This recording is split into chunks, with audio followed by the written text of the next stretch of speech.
You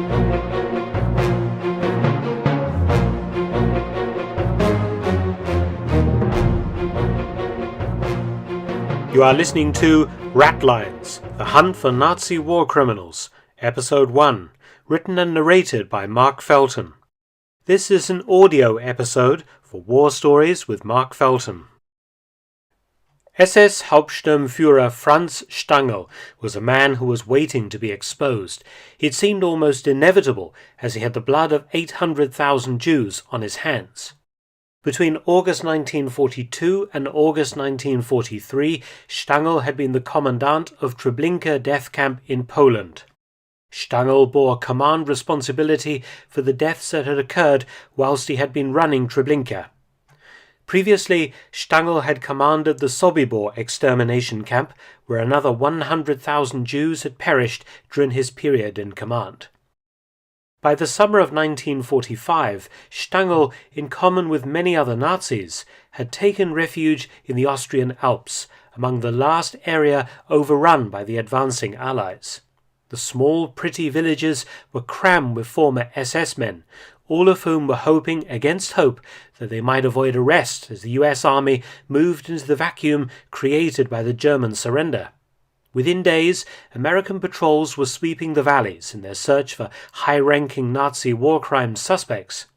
Stangl, who was 37 years old at the time, was hiding in the home of an Austrian policeman and family friend in the village of Altaussee. Also in Altaussee, the same time, was SS Obersturmbannführer Adolf Eichmann, Reinhard Heydrich's deputy until his assassination in 1942, and the man who was directly responsible for implementing the final solution.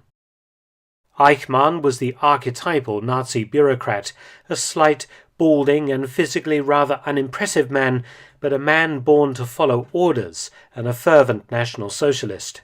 When the Germans had taken over Hungary in 1944, it was Eichmann who had personally issued the orders to ship 400,000 Hungarian Jews to Auschwitz-Birkenau. Alongside Stangl and Eichmann in Altaussee was a veritable who's who of wanted Nazi war criminals, including Heydrich's successor, the Reich Main Security Office, and Eichmann's boss, the monstrously tall, scar-faced Austrian giant, Dr. Ernst Kaltenbrunner. The other Nazis asked Eichmann to leave, believing him to be the greatest prize for the searching Allies, one SS officer describing Eichmann as the personification of all the crimes they had jointly committed. Leaving his wife Vera and their 3 sons in his uncle's villa in the village, Eichmann, who was armed with a machine pistol, headed up into the mountains with a small group of fellow SS officers, where they intended to fight it out with the Americans rather than be captured. They lived initially in a quiet, secluded inn, but then moved into an even more remote valley. There, the other SS decided to cut Eichmann loose, and with only his adjutant, Obersturmführer Rudolf Jenisch, for company, Eichmann headed north. They sensibly discarded their SS uniforms and disguised themselves as a pair of Luftwaffe NCOs for the journey. If Adolf Eichmann's name had appeared on the order that had condemned millions to a cruel death, Franz Stangl bore the responsibility of having operated the death factories of the final solution. He had originally been a police officer before joining the SS. In 1940, on the direct orders of Himmler, Stangl had become the superintendent of the T4 euthanasia program that was based at Schloss Hartheim in Austria. This was the bloody prelude to the mass murders that were to follow. The mentally retarded and physically disabled were murdered at the Hartheim institution on the recommendations of doctors, as the Nazis attempted to remove all, quote, defectives, unquote, from their population. Initially hesitant of associating himself with the murder program, Stangl had been soothed by reassurances from his superiors, and somewhat surprisingly from Roman Catholic priests and nuns, who themselves had recommended that some of their own parishioners be put to death. Over 70,000 patients were to die over the course of the T4 program, which continued in operation until just after the war ended in 1945. Told that the killings were the responsibility of doctors, Stangl had set aside his moral reservations and done his duty as he conceived of it. No fanatic, Stangl always maintained that he was merely a policeman doing his job, writes Guy Walters in Hunting Evil. If anybody embodied the banality of evil, it was Stangl. From the gloomy Schloss Hartheim, Stangl had progressed to a crucial role in Operation Reinhard, the Nazi plan to rid Poland of its Jews once and for all. Franz Stangl was soon arrested by an American patrol. He suspected that his police officer host had betrayed him to the Americans, and he was taken to a prison at Bad Ischl. Under a standard American interrogation, Stangl admitted that he had been an SS officer, but he did not mention either the T4 program or his involvement in Operation Reinhard. Instead, he told the Americans that he had been employed on anti-partisan duties in Italy and Yugoslavia. And he was convincing enough that his interrogators believed him. Stangl had served in the region after the conclusion of Reinhard, so he was able to speak from experience. The Americans believed Stangl to be harmless, and they transferred him to Glasenbach prisoner of war camp just south of Salzburg in July 1945. At Glasenbach, Stangl became just another prisoner among 20,000 former German servicemen. Conditions were rough and ready inside the camp, but he was able to see his wife, and after a few months the living conditions began to improve, along with the food. Adolf Eichmann remained on the loose, while Stangl cooled his heels in a prison camp. Eichmann and his adjutant Jenisch headed to Salzburg. From there they continued north into Germany. After several close shaves, Eichmann was eventually captured after an American patrol found his blood group tattooed under his left arm, as had been the SS requirement. When confronted with this evidence, Eichmann admitted that he was a cavalry officer by the name of SS Untersturmführer Otto Eckmann.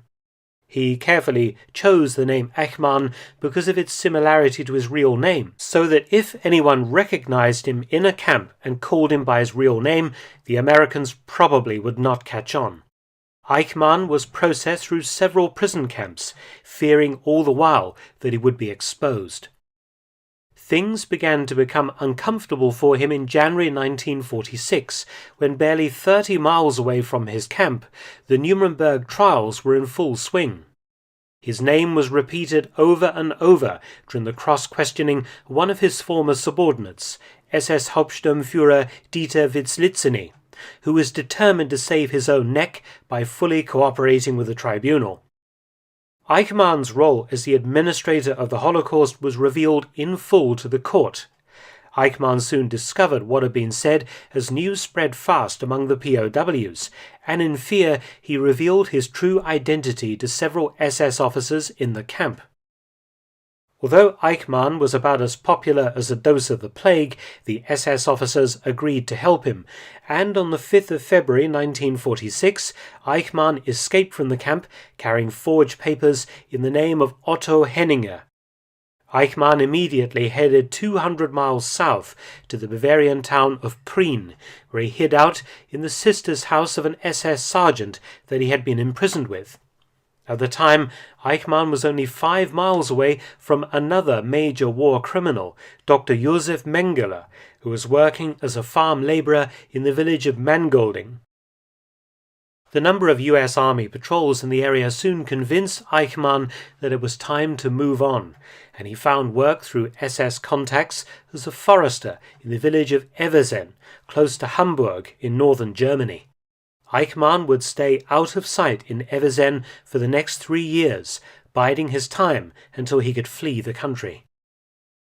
Franz Stangl sat it out at Glasenbach POW camp until the summer of 1947, when the Austrians began to investigate the T4 euthanasia program.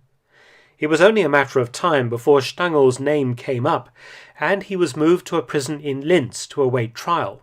The Austrians made the mistake of transferring Stangl to an open prison, but they knew nothing at that stage of his involvement in Operation Reinhard. At the open prison, Stangl even enjoyed conjugal visits from his wife.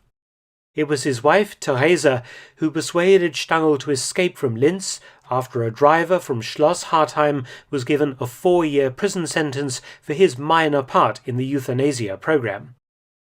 Obviously, Stangl, as the former superintendent, would be locked away for a considerable amount of time. On the 30th of May 1948, Stangl, in company with another prisoner named Hans Steiner, escaped from Linz.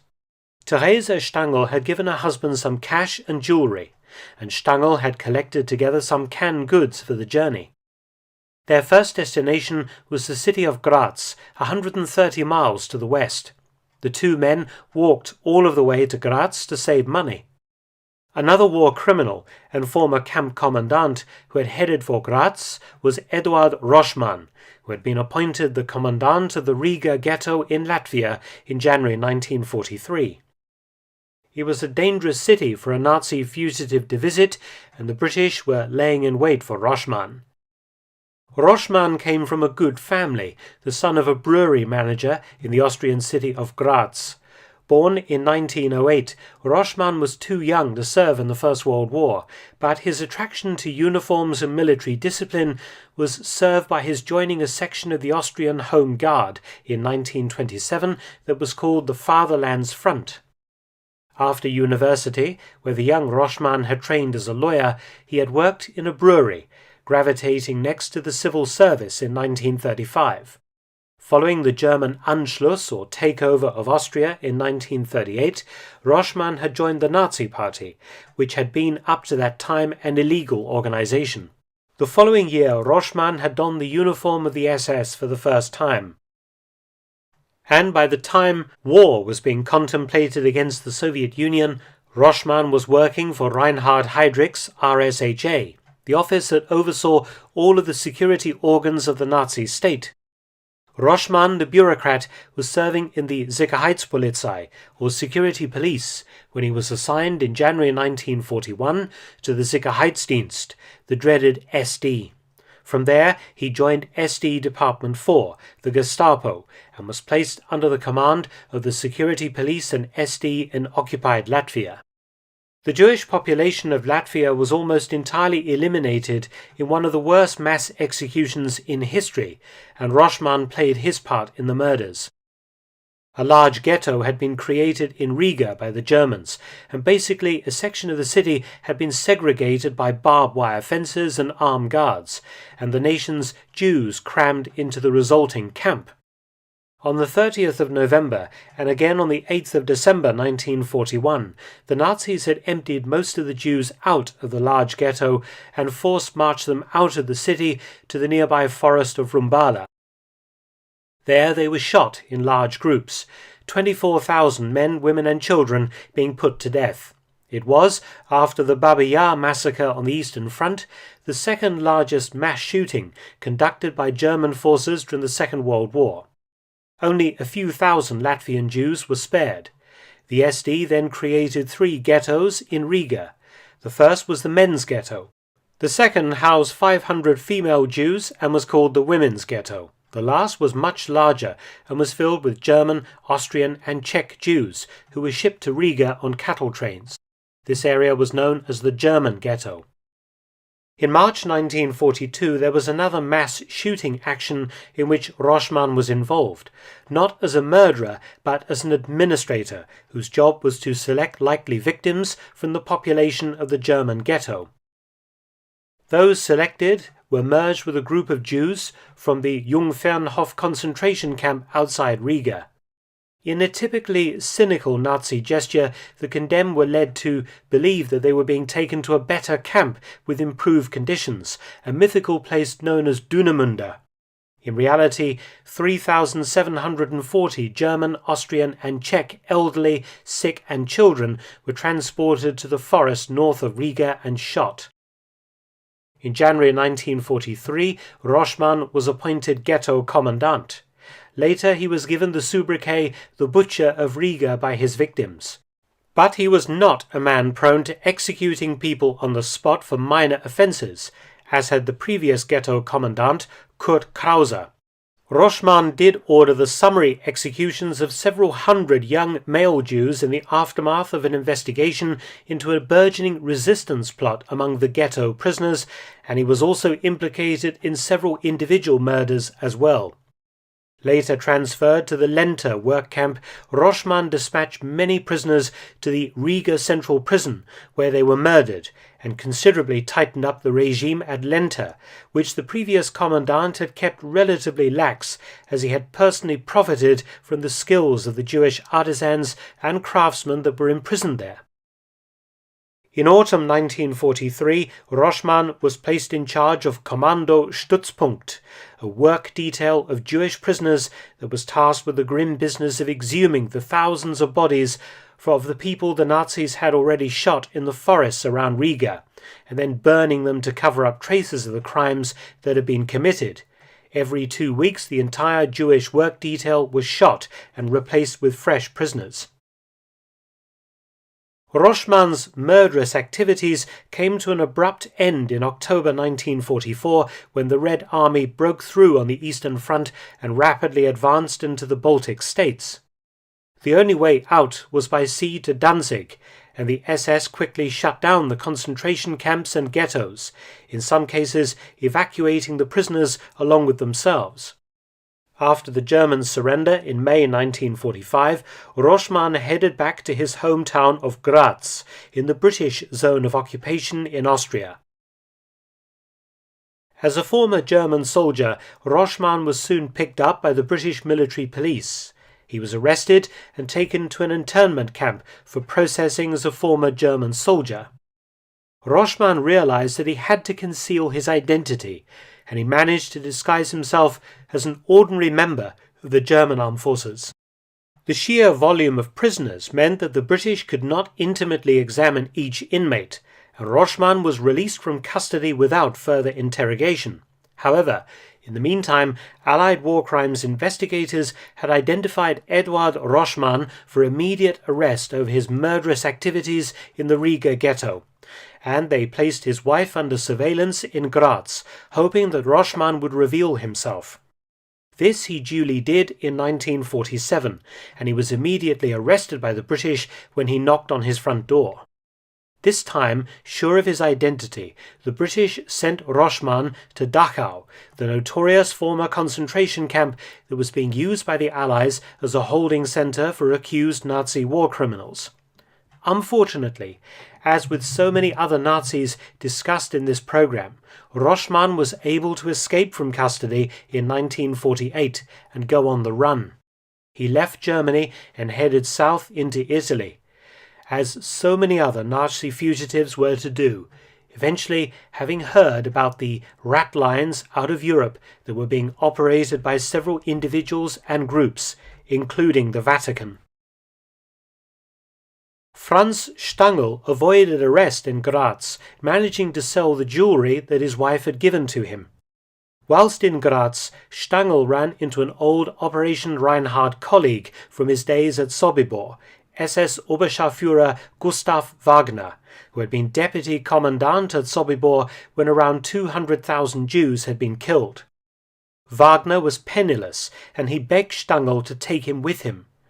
Stangl and Steiner were joined by Wagner for the most challenging aspect of their escape, crossing over the Alps into Italy. The three men aimed to get to Rome, where it was rumoured that a German bishop named Alois Hudal was using his Vatican connections to help Nazi fugitives escape from Europe. The three SS men travelled 250 miles west to Murano in the Italian Tyrol, traversing the Alps. The journey was terrible, and it was only Stangel's mountaineering experience that enabled them to survive a dangerous traverse on foot of some of the bleakest and wearying terrain in Europe. Stangl ventured alone into the smart Italian tourist town of Murano to try and make contact with Bishop Hudal's representatives, but he was arrested by the police as he looked like a vagrant after the punishing mountain journey. However, Stangl was able to talk his way out of the local police station after giving the Carabinieri a story about how he had travelled south seeking work to support his wife and children back in Austria, and in the summer of 1948, Stangl and Wagner arrived safely in Rome. Steiner decided to return to Austria, where he gave himself up to the Americans. Rome at the time was teeming with Nazi fugitives, all of whom were being assisted to new lives outside of Europe by the various Roman Catholic groups that had set up rat lines to freedom. Perhaps the most infamous fugitive to pass down an Italian rat line was Dr. Josef Mengele. The former chief doctor of the women's camp at Auschwitz-Birkenau, SS Hauptsturmführer Mengele's escape from justice was legendary. In 1943, the 32-year-old Mengele had gained a notorious reputation at Auschwitz, where he had conducted medical experiments on inmates in a series of pseudo-scientific racial studies. He was particularly interested in twins, and used his time on selection duties at the railhead, where he, along with other SS doctors, decided which prisoners would live and which would be sent immediately to their deaths, to pick out twin children. Mengele had come to Auschwitz from frontline combat service as a medical officer with the 5th SS Panzer Division Viking on the Eastern Front, where his bravery in battle had been recognized with the award of the Iron Cross 1st and 2nd class. A suave and charming man, whose homicidal instincts were normally carefully concealed, Mengele wore his military decorations with pride, and they set him apart from most of his colleagues, who were mostly career concentration camp personnel. Mengele had been badly wounded on the Eastern Front and was assigned to Auschwitz because he was no longer fit for frontline service. Surviving prisoners recalled Dr. Mengele standing at the railhead, whistling classical music and calmly directing people to their deaths with a smile. Jewish doctors, who he forced to collaborate with him in his experiments, recalled his sudden rages. He would play with the child patients in his clinic, bring them presents, and make a fuss of them. But once they were required for his experiments, Mengele would kill them without any qualms. Some 3,000 sets of twins passed through Mengele's hands during the war, and only 100 sets survived the war. By early January 1945, the Red Army was rapidly advancing through Poland, so the SS destroyed the crematoria at Auschwitz-Birkenau and evacuated those prisoners who were still able to walk towards the Reich. Mengele left with extensive research notes from his work on the 27th of January. He transferred to Groß-Rosen camp in Lower Silesia, where he worked as a camp doctor, and when this camp was also dissolved at the end of February 1945, Mengele worked in some other concentration camps for short periods, before joining a retreating regular army medical unit on the 2nd of May, whose intention was to surrender to the Americans. When Mengele was taken prisoner by the US Army, he did not initially conceal his identity, but such was the confusion at the time that his significance as a war criminal was unfortunately overlooked. He was released in June 1945 in possession of papers giving his name as Fritz Hollmann. From July 1945 to May 1948, Mengele, one of the most wanted Nazi fugitives, worked as a simple labourer on a farm in Bavaria. He remained in close contact with his wife and son, and with the help of an old family friend, his escape from Europe was arranged. Mengele's destination was Argentina, and he travelled, with possible assistance from the shadowy Odessa organization, via Innsbruck, Sterzing, Merano and Genoa, where he boarded a ship to freedom. In 1950, Mengele's former boss, Adolf Eichmann, went to Italy, posing as a German refugee named Riccardo Clement, finally leaving his bolt hole in northern Germany. In Italy, he was assisted by a Franciscan friar who worked for Bishop Alois Hudal of the Vatican Rat Line escape route, who handed him a Red Cross passport and an Argentinian visa in the name of Clement. With these documents, it was relatively straightforward for Eichmann to book passage on a ship to South America.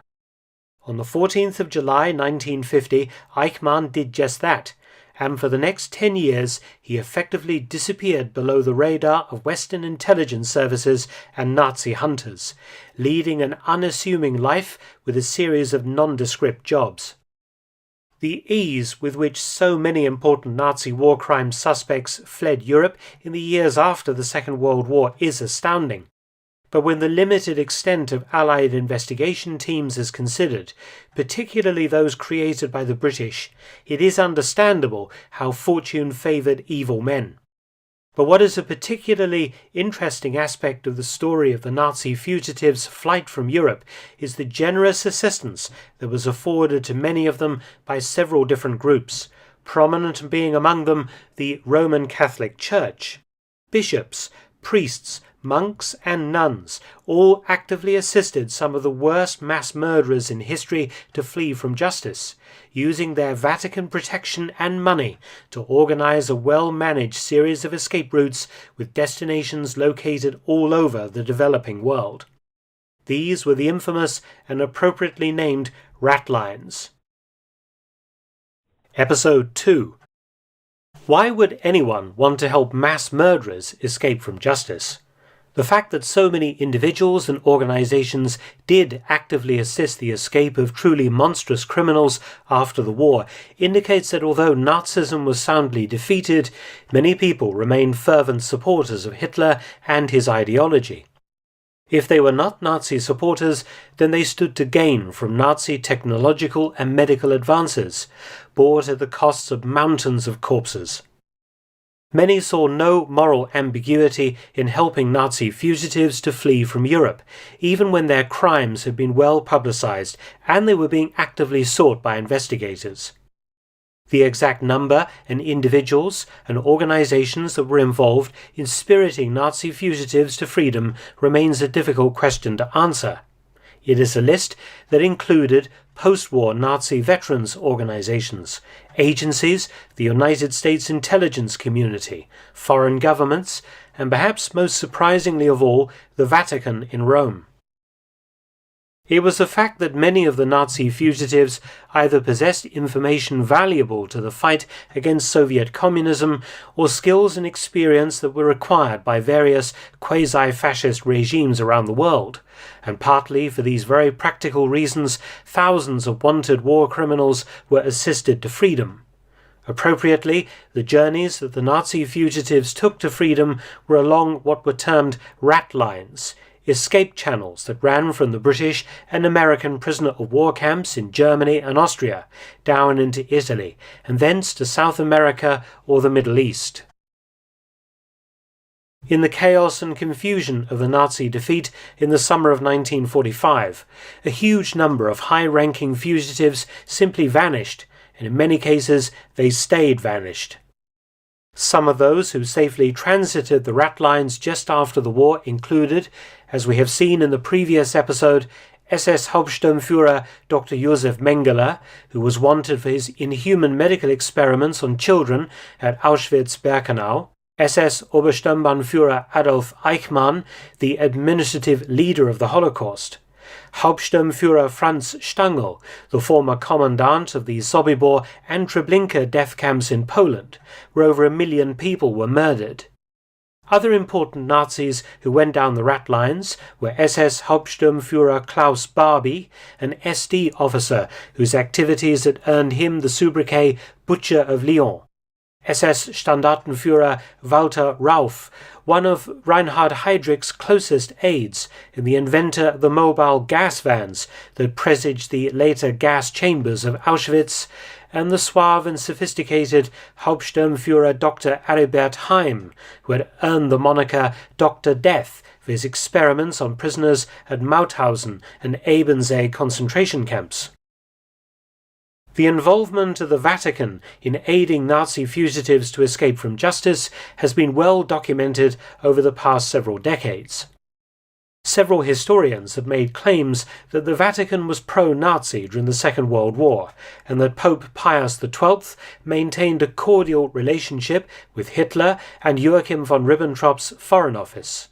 Some have even suggested that the Vatican made little effort to prevent the Nazis from exterminating Europe's Jews, and may even have been anti-Semitic and secretly have encouraged the final solution. What can be established beyond any reasonable doubt were the activities of one particular senior Vatican figure, Bishop Alois Hudal, in aiding and abetting the escape of many prominent war criminals from justice. The Austrian Hudal, who had been born in Graz in 1885, was the rector of a seminary for German and Austrian priests in Rome. With the surrender of Field Marshal Albert Kesselring's German forces in northern Italy in May 1945, Hudal and other German-speaking priests began ministering to prisoners of war who were being held inside British and American camps throughout the region. Put simply, Hudal used his position to aid the escape of wanted Nazis. He viewed the rat line as, quote, a charity to people in dire need, for persons without any guilt who are to be made scapegoats for the failures of an evil system, unquote. Prominent among those assisted by Hudal was the aforementioned Stangl and Eichmann, as well as SS Hauptsturmführer Dr. Alois Brunner, who was responsible for transporting 128,500 Jews to the camps, and SS Oberscharführer Gustav Wagner, the former deputy commandant of Sobibor camp in Poland, where 200,000 Jews were killed. When German prisoners heard that Bishop Hudal and his associates wanted to help them, many senior Nazis came forward and made contact. They had not been identified by the Allied authorities, as they had changed into regular army uniforms before capture, and often either taken someone else's identity or signed the camp registers using false names.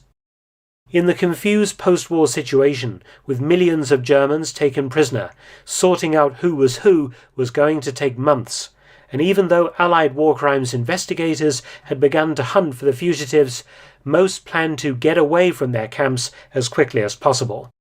What they required was a new identity, money, and a safe passage out of Europe to a sympathetic and, importantly, a non-extradition treaty country. Bishop Hudal issued genuine travel papers with false names to selected Nazi fugitives, as well as giving them money. The papers were official documents issued by the Vatican Refugee Organization, meaning that either Hudal was illegally using Vatican documents to further his own agenda, or he was merely an agent of the Pope and carrying out Vatican wishes. The documents were not passports, so the Nazi fugitives could not leave the country, but they could be used to obtain a displaced person's passport from the International Committee of the Red Cross, the ICRC, and then such a passport could be used to apply for visas to foreign countries. The ICRC was supposed to perform background checks on those who applied for Red Cross passports, but the word of a priest, and especially a prominent bishop, was good enough for the Swiss bureaucrats.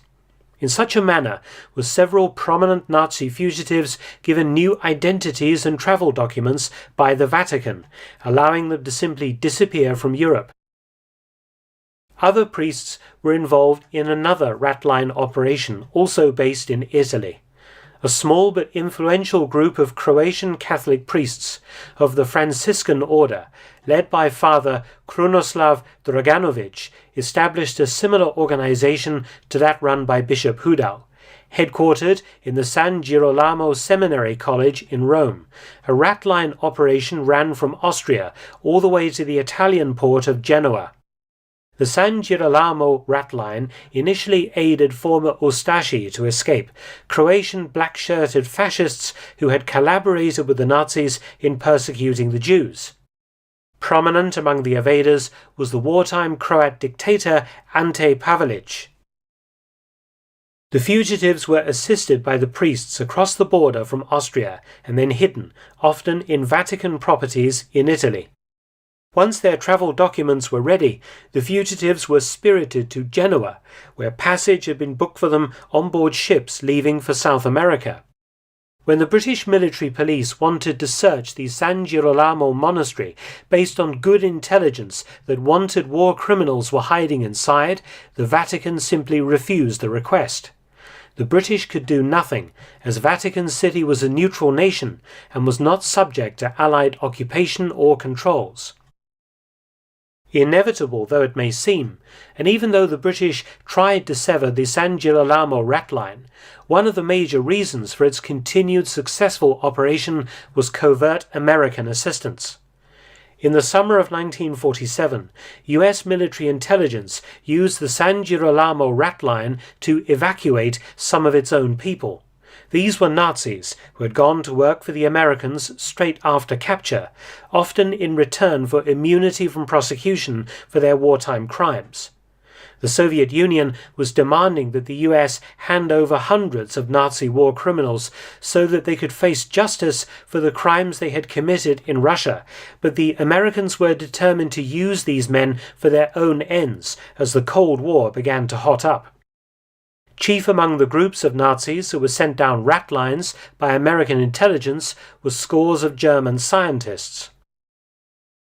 Operation Paperclip would witness the Americans evacuate 765 former Nazis to the United States for use in the American weapons and space programs.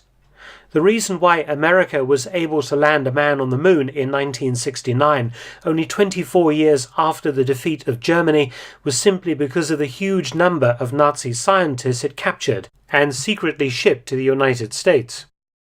Because they had been permitted to experiment on humans in the concentration camps, they had pushed the boundaries of understanding regarding what the human body could stand. This data was fundamental in getting men into space as fast as possible. The Soviets did the same thing with the Nazi scientists that the Red Army had managed to capture. Paperclip was a Joint Office of Strategic Services, OSS, and Joint Intelligence Objectives Agency operation that had been authorized by President Harry S. Truman in August 1945. Famous scientists including Werner von Braun, the inventor of the V-2 ballistic missile used against Britain, Arthur Rudolph, and Hubertus Struckhold had their backgrounds bleached by US intelligence, and false employment histories were provided for them.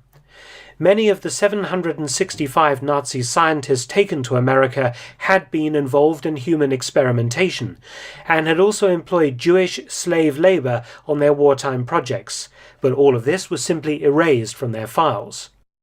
One good example of the American attitude to Nazi war criminals was the case of Dr. Kurt Blomer. During the war, Blomer had held the posts of Deputy Reich Health Leader and Plenipotentiary for Cancer Research in the Reich Research Council. The cancer research was a cover for his real research, chemical and biological weapons.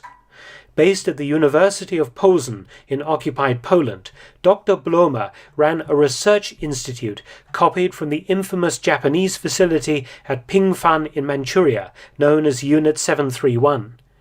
The Germans and the Japanese exchanged personnel between these two facilities, and data and samples. At both Dachau and Auschwitz concentration camps, Blomer was permitted to conduct experiments on humans. Inmates were infected with plagues and malaria, and research was conducted into cholera, anthrax, and typhoid. Some prisoners were murdered by exposure to tabun and sarin nerve agents.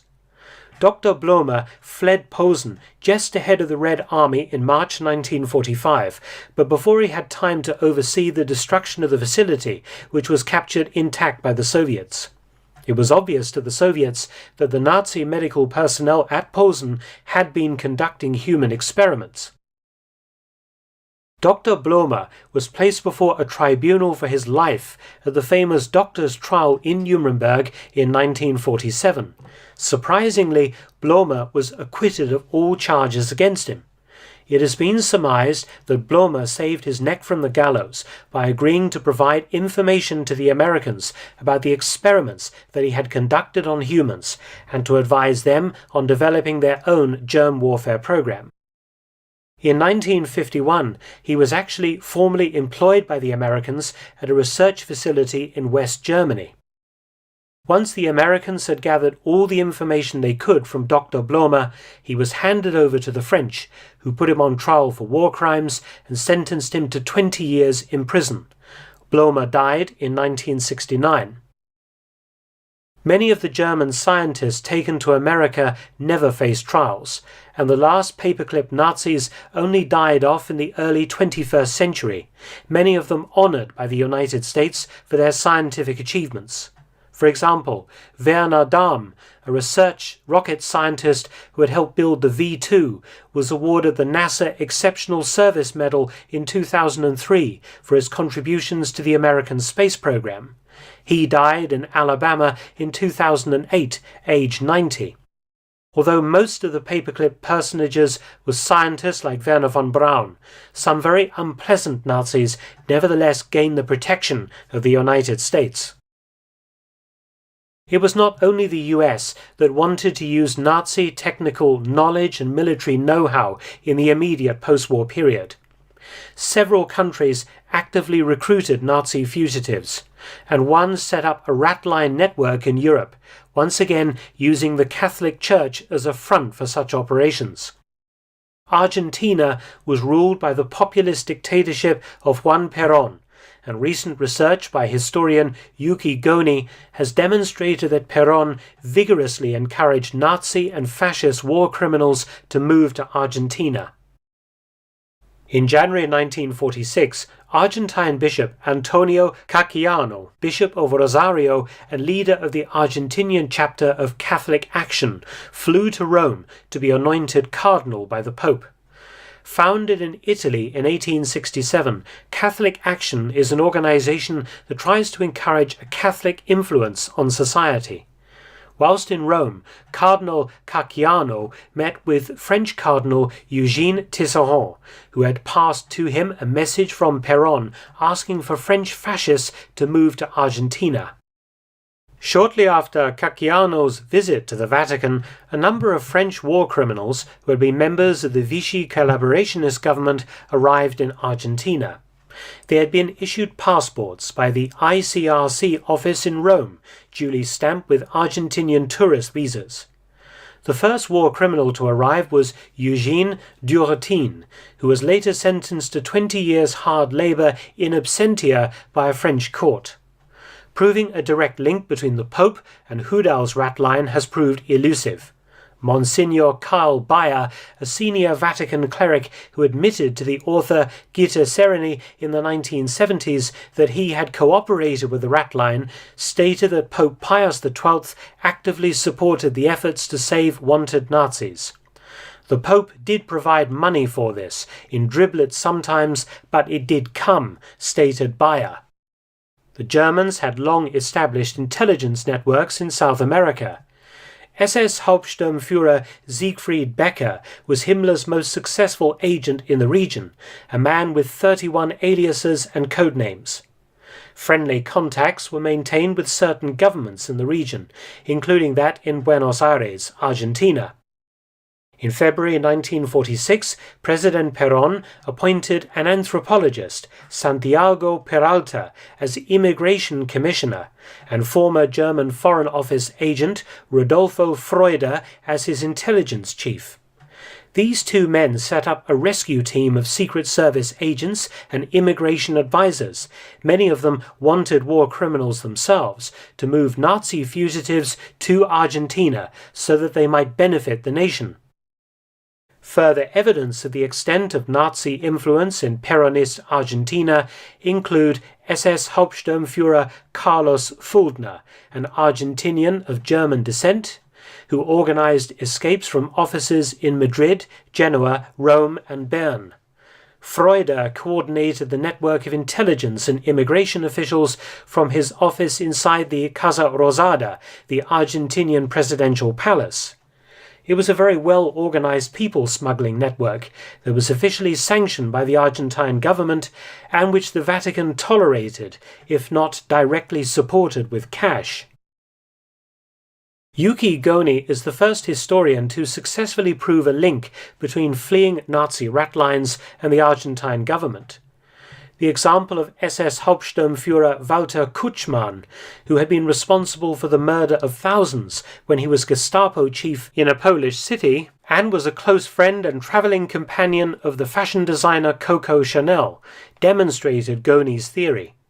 The famous Nazi hunter Simon Wiesenthal identified Kutschmann in Argentina, and he was duly arrested on the 28th of June 1975. He had escaped to Argentina dressed in the robes of a Carmelite monk. Kutschmann was released by the police shortly after his arrest because his case dossier was lost by the court. It was discovered 5 years later inside the judge's safe. When Kutschmann had applied for a taxi driver's license, Goni discovered that his application had been supported by none other than Fernando Imperatriz, a member of President Perón's personal staff. Kutschmann died a free man in Argentina in August 1986. Goni was lucky to have discovered the information that he did, for in 1955 Peronist officials had literally made a bonfire out of most of the immigration records of Nazi war criminals, hoping to cover their tracks when their government fell. However, enough cards survived to enable Goni to draw some powerful conclusions about Perón and the Nazi rat lines. Quote, "By entering the data from the index cards alone into a computer spreadsheet, Goni found that the files for Erich Priebke, for example, a wanted Nazi war criminal from Italy, and Dr. Josef Mengele were numbered consecutively, even though they arrived in Argentina 7 months apart." Unquote. Goni dug deeper and discovered more startling evidence. Quote, "At the time of their applications, the Immigration Office was opening new files at a rate of over 500 per day. Thus, a single person must have applied on behalf of both war criminals at once or processed them together, prima facie evidence of an organized effort on behalf of Nazi fugitives." The question remains as to why Perón actively courted Nazis and encouraged extensive immigration into his country. From August 1946 until the early 1950s, nearly 300 war crime suspects legally entered Argentina, many of them on papers provided by Bishop Hudal or Father Draganovic in Italy, still more through the networks established by Carlos Fuldner and his associates. Perón was not a Nazi, and although his government has often been accused of having been fascist, this is not absolutely correct. Perón was a populist leader with an extremely flexible ideology who made alliances with communists and Jews, as well as fascists. Nazism was not particularly popular among the Argentine military and the right wing, largely because it was so anti-church. Argentinian sympathies were more overtly expressed towards Italian and Spanish fascism, which respected the Catholic Church. The reason for the active courting of Nazis was probably simple expediency. It was no secret that Nazi scientists and engineers had led the world during the latter part of the war, developing revolutionary jet aircraft, submarines and ballistic missiles, Hitler's vaunted V or Vengeance weapons. Perón wanted skilled labor and advanced technology for his own country, and in this desire he mirrored attempts by the Allies to use German technical expertise to give them an edge over their Cold War rivals. The aforementioned Operation Paperclip was the prime example of American duplicity with respect to the prosecution of war criminals. Over 3/4 of the 765 German scientists, engineers and technical personnel who were brought to the United States were former Nazi Party members or had been active members of the SS. All were granted immunity from prosecution for war crimes, even though the majority had Jewish blood on their hands.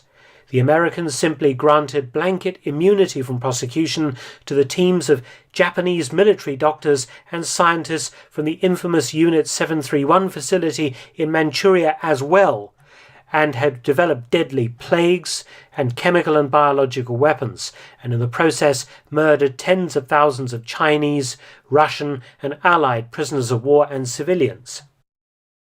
As in the case of Klaus Barbie, the United States was not averse to using Nazi war criminals as intelligence agents during the early stages of the Cold War, when German war crimes suspects found protection by working for the US Army's Counterintelligence Corps, the CIC, a forerunner of modern military intelligence in America.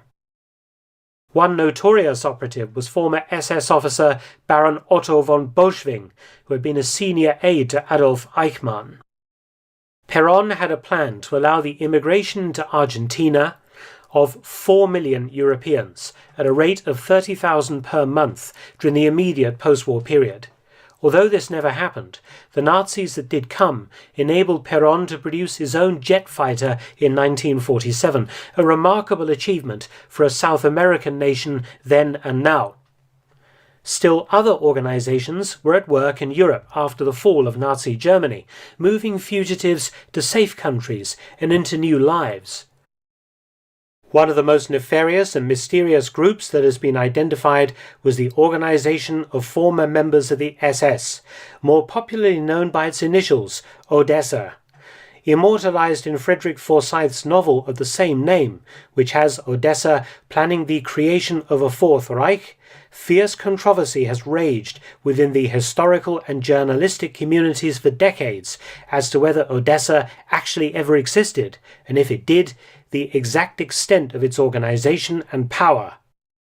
The famous Nazi hunter Simon Wiesenthal asserted that Odessa was set up in 1946 to aid fugitive Nazis by the war criminals themselves. The German television station ZDF, in its investigation, and former SS men have both claimed that Odessa was never a single worldwide secret organization, but rather several organizations, some secret and some overt, that cooperated with Bishop Hudal's Vatican rat line, and others run by Latin American governments, and even the American CIA. Franz Stangl, the former Treblinka camp commandant who escaped from Europe down a rat line to Brazil, claimed that Odessa did not exist. Indeed, there is no smoking gun document that proves the existence of Odessa, as the author Gita Sereny, who interviewed Stangl at length, discovered in 1974. Quote, "The prosecutors at the Ludwigsburg Central Authority for the Investigation into Nazi Crimes, who know precisely how the post-war lives of certain individuals now living in South America have been financed, have searched all their thousands of documents from beginning to end, but say they are totally unable to authenticate Odessa." Sereny continued, "Not that this matters greatly. There certainly were various kinds of Nazi aid organizations after the war. It would have been astonishing if there hadn't been." Unquote. In Forsyth's novel, The Odessa File, a young German journalist called Peter Miller doggedly hunts for the butcher of Riga, Eduard Roschmann. Forsyth had been stuck for ideas in 1970 following the runaway success of The Day of the Jackal, and he was under pressure from his publisher. Racking his brains, Forsyth remembered hearing of a shadowy Nazi organization during his time as a journalist in Germany. The name was Odessa. From this fact, Forsyth constructed his story of a manhunt, where Miller comes up against the sinister Odessa and exposes their diabolical plans. Initially, Forsyth did not have a particular name in mind for the Nazi camp commandant. That came during a visit to Vienna in the offices of Simon Wiesenthal. The great Nazi hunter suggested that Roschmann would make the perfect villain, and Forsyth had to agree. "I thought it a great breakthrough, because here was a man who wouldn't dream of suing me for libel in the High Court," he said. Roschmann was, as we will see, then in hiding in Argentina. Of more importance than the plot of an excellent thriller is the impact the story has had on the public and on the acceptance of Odessa as a real organization. The historian Guy Walters, author of Hunting Evil, has written that, quote, "The Odessa File is responsible for the promulgation of the notion of an organization called Odessa," unquote. The former OSS officer and member of the United States War Crimes Commission, Joseph Wexberg, stated in 1967 that in his opinion the Nazis planned a Fourth Reich as the Third Reich collapsed. All over the world, but particularly in South America, there existed close-knit German communities, with many outright Nazis living among them. These German colonies would prove extremely useful to the Nazi fugitives. Quote, "The Nazis decided that the time had come to set up a worldwide clandestine escape network. They used Germans who had been hired to drive US Army trucks on the Autobahn between Munich and Salzburg for the Stars and Stripes, the American Army newspaper." Unquote. Wexberg was in effect outlining yet another rat line. Quote, "The couriers had applied for their jobs from the US Army under false names, and the Americans in Munich had failed to check them carefully. Anlaufstellen, ports of call, were set up along the Austrian-German border. In Linden, close to both Austria and Switzerland, Odessa had set up an export-import company with representatives in Cairo and Damascus." Unquote. There is a problem with Wexberg's presumption that Odessa existed in that prominent Nazis like Franz Stangl and even Adolf Eichmann denied its existence, perhaps for obvious reasons, and Heinrich Himmler's diaries make no reference to the creation of the organization, which is strange, as Himmler commanded the entire SS empire and he should have been informed. Gita Sereny hypothesizes that although some Nazi organizations did exist that did help some fugitives to escape, many others escaped justice due to post-war chaos and the inability of the Vatican, the Red Cross, and the US military to verify the claims of people who came to them asking for help in obtaining fresh documentation. Bishop Alois Hudel was probably the prime mover of Nazi fugitives throughout southern Europe, helping many to get to safety in South America, but he was definitely not Odessa. Perhaps Frederick Forsyth was nearer to understanding the true nature of Odessa 40 years on from writing his best-selling thriller. The time when he undertook detailed research across Europe for the Odessa file, Forsyth believed that Odessa was a real organization. Today he views it as a less formal arrangement. Quote, "There was undoubtedly what they would have called a Netzwerk, a net, but it's like the old boy network, the old school tie. To say it doesn't exist isn't true. It's a case of helping out so-and-so, he's fallen on hard times." Unquote. Other agencies and organizations have been implicated in aiding and abetting the escape of Nazi fugitives, aside from the Vatican, Odessa, the Argentine government, and US military intelligence. The Gehlen organization was one such group. Major General Reinhard Gehlen was Nazi Germany's foremost military intelligence chief, and after his capture by and cooperation with the Americans, Gehlen was permitted to form his own intelligence organization in West Germany to assist the US in its fight against the Soviet Union. The organization contained large numbers of former Abwehr military intelligence officers, and some SS and Gestapo as well.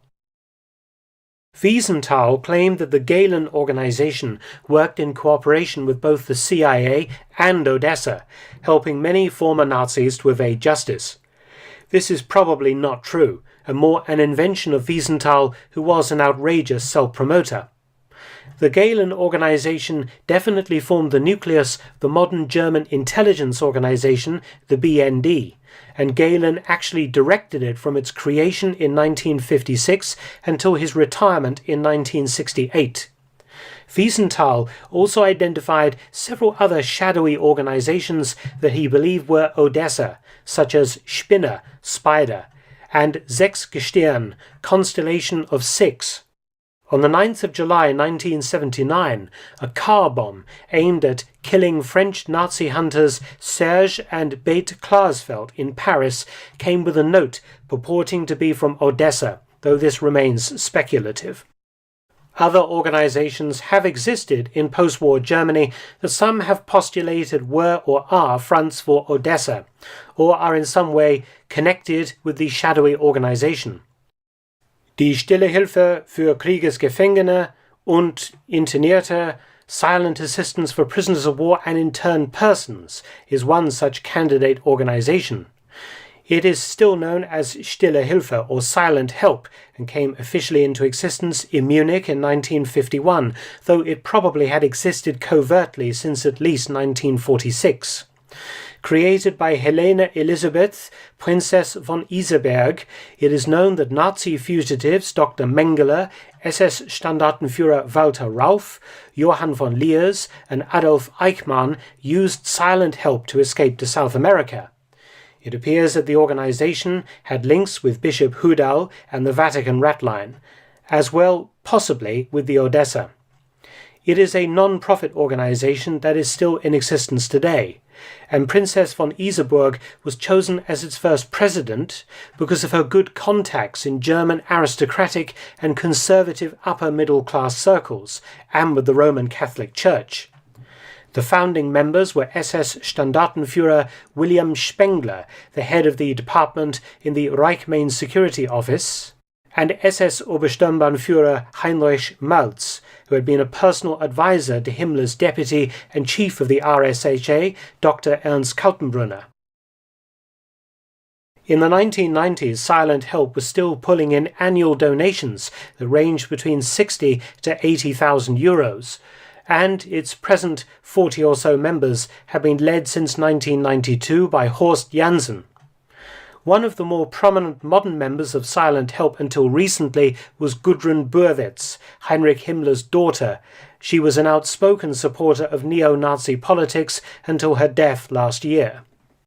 Another organization begun in the early 1950s was Mutual Help Association of former Waffen-SS members, which was known by its initials as HIAG. It may have had links with the Odessa and Silent Help, and at its height in the 1960s, HIAG had over 70,000 members. It provided assistance to SS veterans, and was particularly vocal in campaigning for a rehabilitation of veterans' status with respect to war pensions. Unlike those who served in the regular German armed forces during the war, former SS members have been denied pensions by the German government because the SS was the military arm of the Nazi Party and had been declared an illegal organization by the Allied occupation authorities in 1945. HIAG was disbanded in 1992. The operations to get Nazi fugitives to safety were astonishingly successful in the immediate post-war period, and stand as a grim indictment of the inability of the Allied powers to prevent the escape of so many suspected war criminals.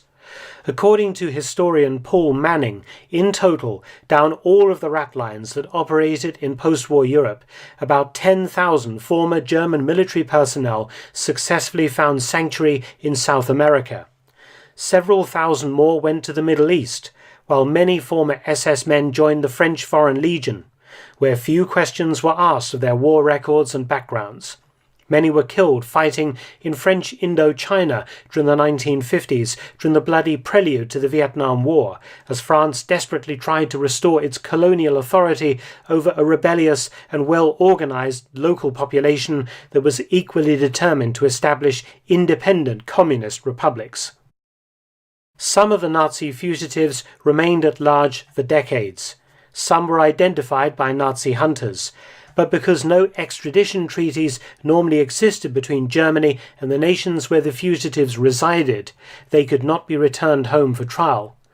Other methods were attempted by the Israelis, such as kidnap and murder, to mete out some measure of justice to the mass murderers who were living free and often high on the hog in their adopted countries.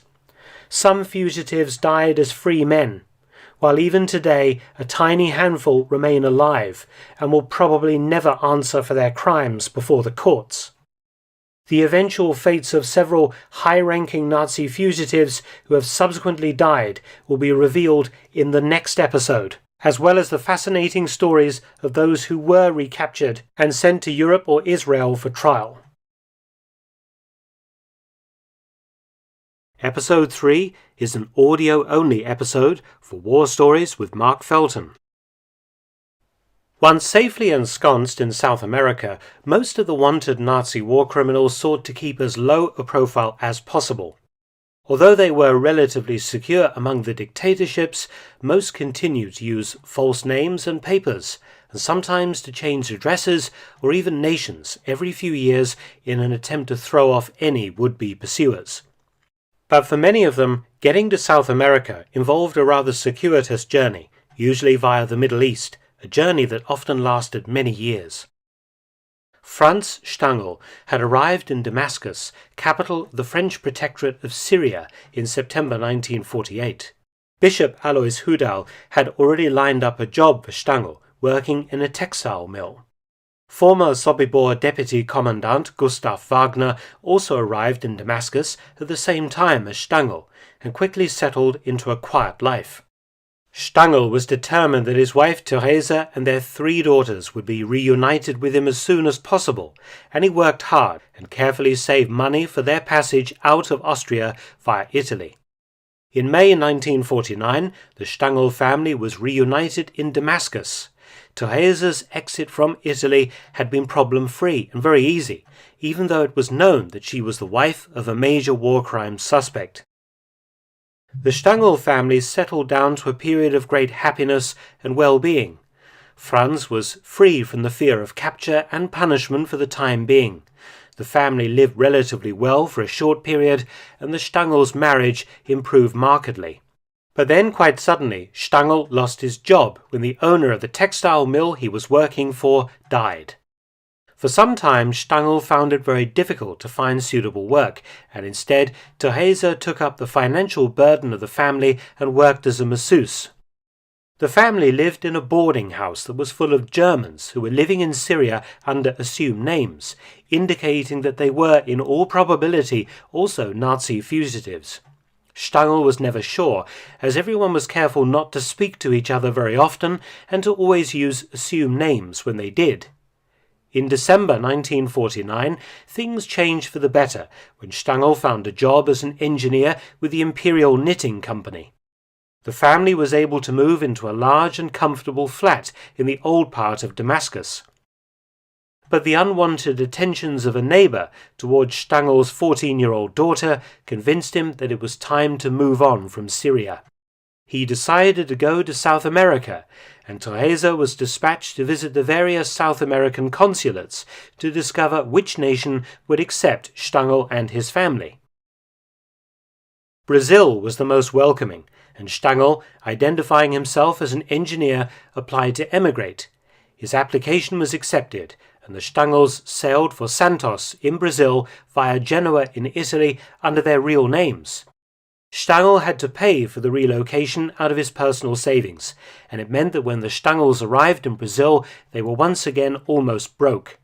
Swallowing his pride, the man who had once been an SS officer and camp commandant with the power of life and death over hundreds of thousands of people instead went to work in another textile mill for the next 2 years. In the meantime, also building a house in the São Paulo suburb of São Bernardo do Campo.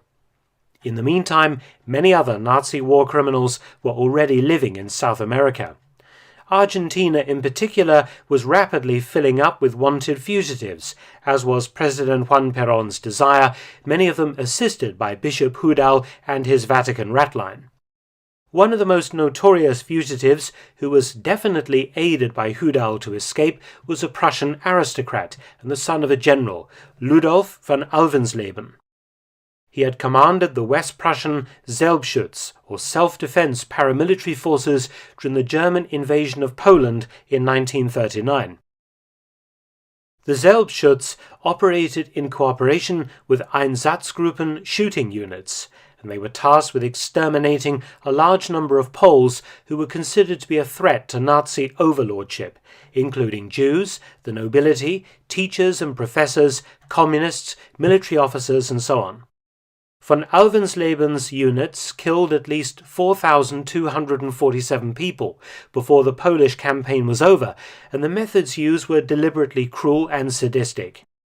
A former adjutant to Heinrich Himmler, von Alvensleben went on to command SS security police, the Sicherheitsdienst or SD units in the Crimea after the German invasion of the Soviet Union in 1941, where he ordered many more crimes against humanity to be committed by his men. In April 1945, von Alvensleben had been captured by the British and sent to the Neuengamme internment camp, from whence he had escaped. He fled with his family to Argentina in early 1946, assisted by Vatican papers provided by Hudal and others on the ratlines. Nothing more was heard about von Alvensleben until the 27th of November 1952, when President Perón granted him Argentine citizenship under the appropriate name Carlos Luca. Perón appointed von Alvensleben an inspector of fish farming in Hererosee.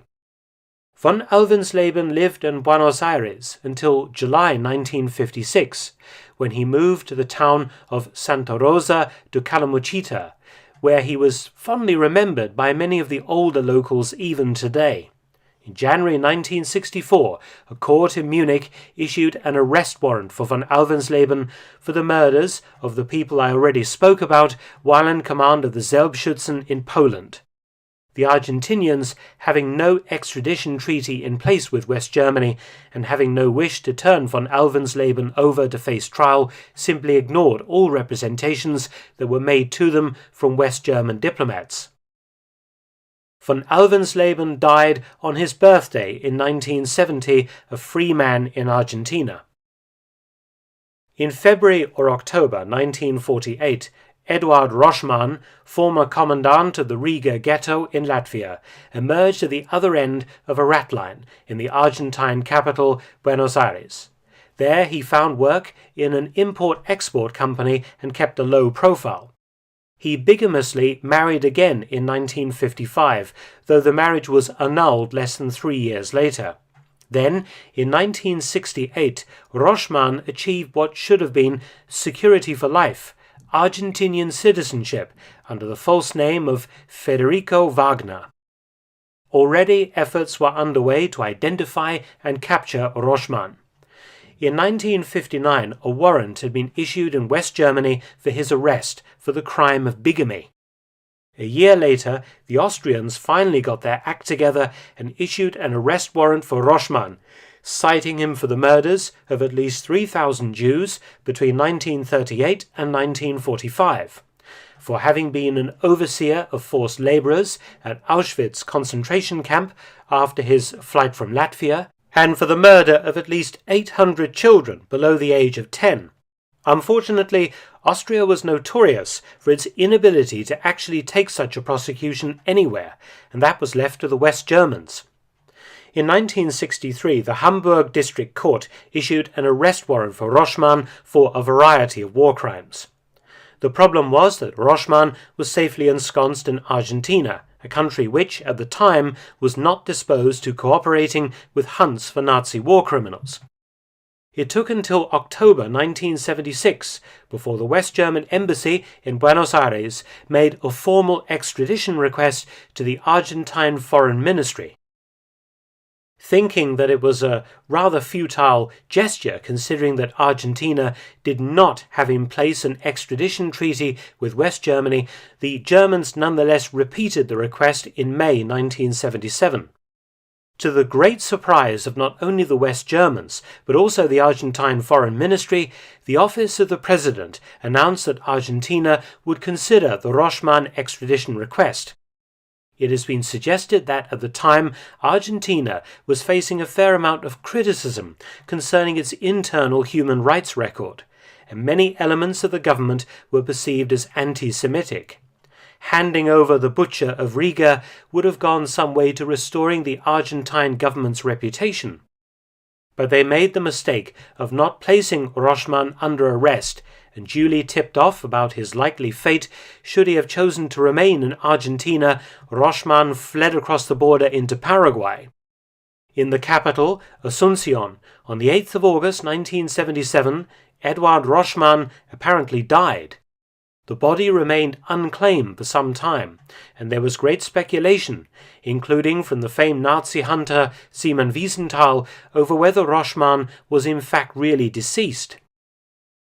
Nothing further has been heard of Roschmann since, so it is fairly safe to assume that the man who died in Asunción carrying identity documents in the name Federico Wagner was Roschmann. Suggestions that Roschmann had murdered someone who fitted his age and appearance, or that this was done by some shadowy Nazi organization like the Odessa, stretches the limits of credibility and is probably best relegated to fiction. Roschmann was not a senior Nazi, nor was he particularly well off. What he had become was a man who had been on the run for 3 decades, and that killed him. Justice finally caught up with Adolf Eichmann on the evening of the 11th of May 1960, outside the entrance to his modest house on Garibaldi Street, Buenos Aires. Amid dramatic scenes, Eichmann was kidnapped by a crack squad of Israeli secret agents. Eichmann had been actively hunted by the Jewish people throughout the 1950s, and in particular by Wiesenthal. In 1954, Wiesenthal had received reliable information that Eichmann was living and working in Buenos Aires. Information had also been received by the Mossad, Israel's intelligence organization, and on this basis they launched a long drawn-out operation to identify and then kidnap Eichmann so that the administrative brain of the Holocaust could be placed on trial in Jerusalem. Eichmann, travelling on documents that had been issued to him by Bishop Hudal, found employment almost as soon as he arrived in Argentina. Posing as Ricardo Clement, Eichmann was assisted by former SS officer Carlos Fuldner and began work at an Argentinian-German hydroelectric firm called Capri that was located 500 miles northeast of Buenos Aires, close to the small town of Tucumán. Eichmann was junior management and diligent and efficient enough at his job to be quickly promoted. He lived in a simple rented house, rode horses around the alpine countryside, and learned to speak Spanish. In 1951, Eichmann felt so secure in Argentina that he contacted his wife through the Nazi old boy network, and in June she journeyed to the Italian port of Genoa with their 3 sons. The boys all travelled using their father's real surname, while Eichmann's wife used her maiden name for the voyage. If intelligence agents had been watching the family, they could have followed them direct to Eichmann's hideaway in Argentina. Living in Buenos Aires in July 1952, the Eichmann family was reunited. It had been 5 years since Eichmann's wife had seen him. However, in early 1953, Capri went bust, and in April, Eichmann moved his family back to Buenos Aires, where he rented a bungalow in the rather shabby Olivos district of the city. Times were tough for the Eichmanns, and each business that Adolf tried failed, including a laundry, a fabric shop, and a rabbit farm. Eichmann's despair was only lifted by the birth of his 4th son, Ricardo, in 1953. After struggling for many years, in March 1959, Eichmann gained a job as a mechanic at the Mercedes-Benz plant that was located in the north of Buenos Aires. In 1960, the family moved into a small, one-story house that Adolf and his sons had built themselves on Garibaldi Street after Eichmann had purchased a plot of land. It was extremely basic accommodation, lacking running water and electricity. A man of routine, each evening Eichmann would alight at a bus stop 100 meters from his house and walk home. Before going into the house for his supper, Eichmann would inspect his vegetable garden and walk once around the outside of his house. It was this precise routine that enabled the Mossad agents who had been sent from Israel to kidnap him ample opportunity to plan their operation. On the evening of the 11th of May 1960, Eichmann alighted from a bus slightly later than normal.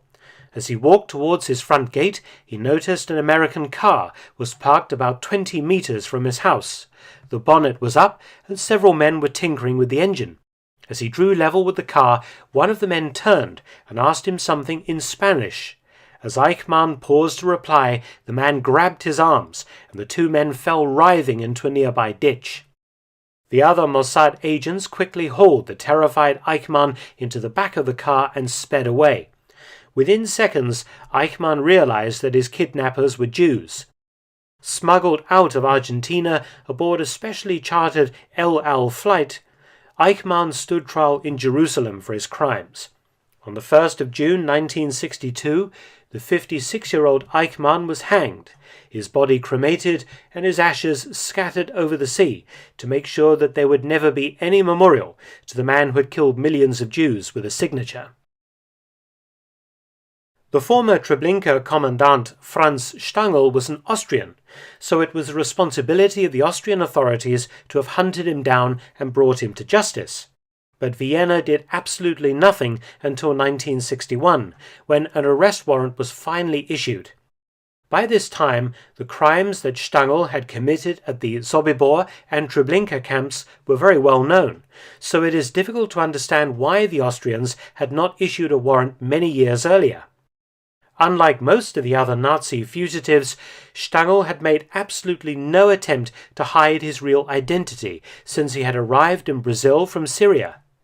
In August 1954, Stangl had even registered his details with the local Austrian consulate. The reason why the Austrians failed to spot Stangl was probably because his surname was quite common, and although the crimes that had been committed in the camps that had been under his command were well known, the name of the commandant was not. Guy Walters, in his book Hunting Evil, even suggests that Austrian diplomats may have been involved in concealing Stangl's location, protecting him in effect from efforts to apprehend him. However, there is no proof that the Austrians were colluding with Nazis. Rather, the evidence seems to indicate that they were simply disinterested in hunting down their fellow countrymen for crimes that were committed in a period the Austrian people were very keen to put behind them. So, the Austrian authorities sat on their hands and did nothing to further the apprehension of Franz Stangl. Instead, it was the Nazi hunter Simon Wiesenthal who provided the authorities with proof that Stangl was living and working in Brazil, and this information may have come from Stangl's embittered former son-in-law Herbert Havel. Until the issue of an arrest warrant in 1961, Stangl had remained well below the radar as far as most Nazi hunters were concerned. At the end of 1955, Stangl had fallen ill with a mystery disorder. His wife, Theresa, had once again stepped into the breach and took a clerical job at the Mercedes-Benz plant in Sao Paulo. As part of his recuperation, Stangl had built a small workshop at his home and started a company that manufactured bandages for Brazilian hospitals. In October 1959, Stangl's wife got him a job with Volkswagen through her contacts in the local German motor trade. Stangl began as an engineer, but he was soon promoted to head of preventative maintenance and earned a commensurate high salary. Both salaries enabled the Stangls to move into the better Brooklyn district of Sao Paulo, where Stangl built another house. His attitude to being captured was fatalistic. "If it comes to it, I want to give myself up. I don't want to run away," said Stangl to his wife. Registering with the Austrian consulate under his real name proved that Stangl had no intention, unlike Eichmann and Dr. Mengele, of becoming a true fugitive. He almost seemed to want to be caught. Between October 1964 and August 1965, the Treblinka trial was held in Düsseldorf, West Germany. The event was widely reported in the world's media, and at the conclusion of the trial, 8 former SS men were sentenced to prison terms, ranging from 4 years to life. Stangl's name was obviously at the forefront of the trial, as he had commanded the camp. But even though he was living under his own name in Brazil, and he had registered his name and personal details with the Austrian consulate in Sao Paulo, and kept a regular correspondence with friends and family back in Austria, no one reported the location of the man who was being held responsible for murdering 900,000 people. When Adolf Eichmann was kidnapped and put on trial in Jerusalem, Stangl followed the case with great interest. He avidly read the Viennese newspapers and even bought books about Eichmann, though the subject was taboo between members of his family.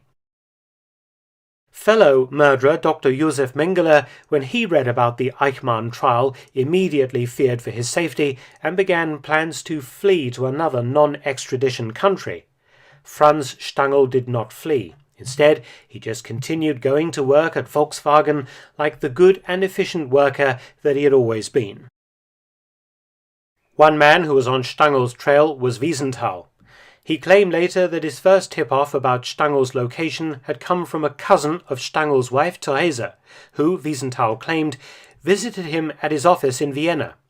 Some historians doubt the story and believe that it was fabricated by Wiesenthal in order to cover up the more mundane reality of where the tip-off had actually come from.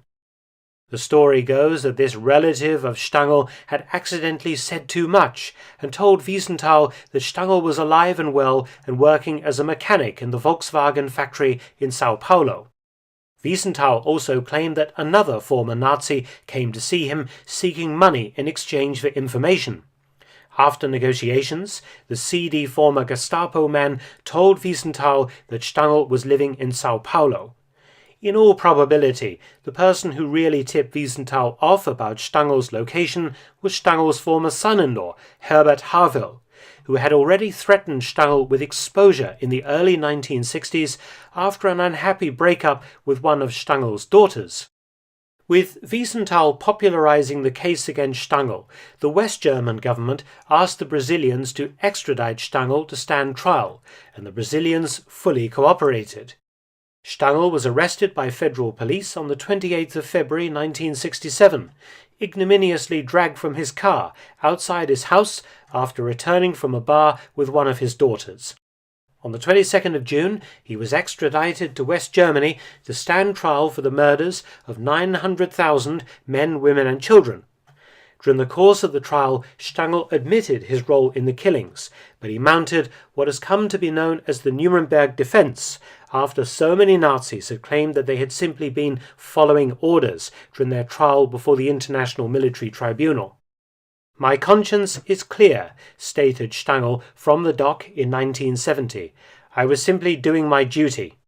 Unfortunately for Stangl, at Nuremberg this form of defense had been ruled inadmissible because all soldiers have the right, under international law and the accepted rules of war, to refuse any order that they have deemed to be immoral.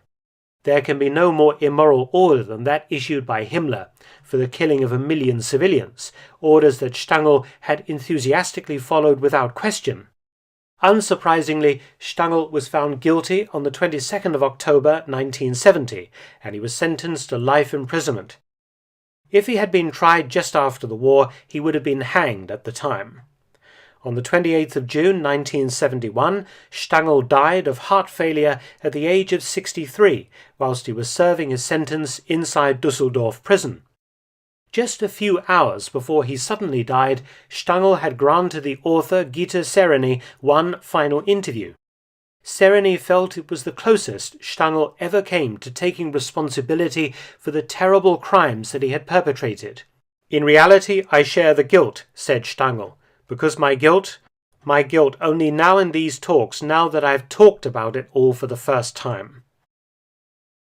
Dr. Mengele had continued to lead a charmed life in South America, socializing on the edge of cafe society, while Adolf Eichmann had led a life marked by much more straitened financial circumstances, loneliness and isolation. He showed no remorse for his terrible crimes.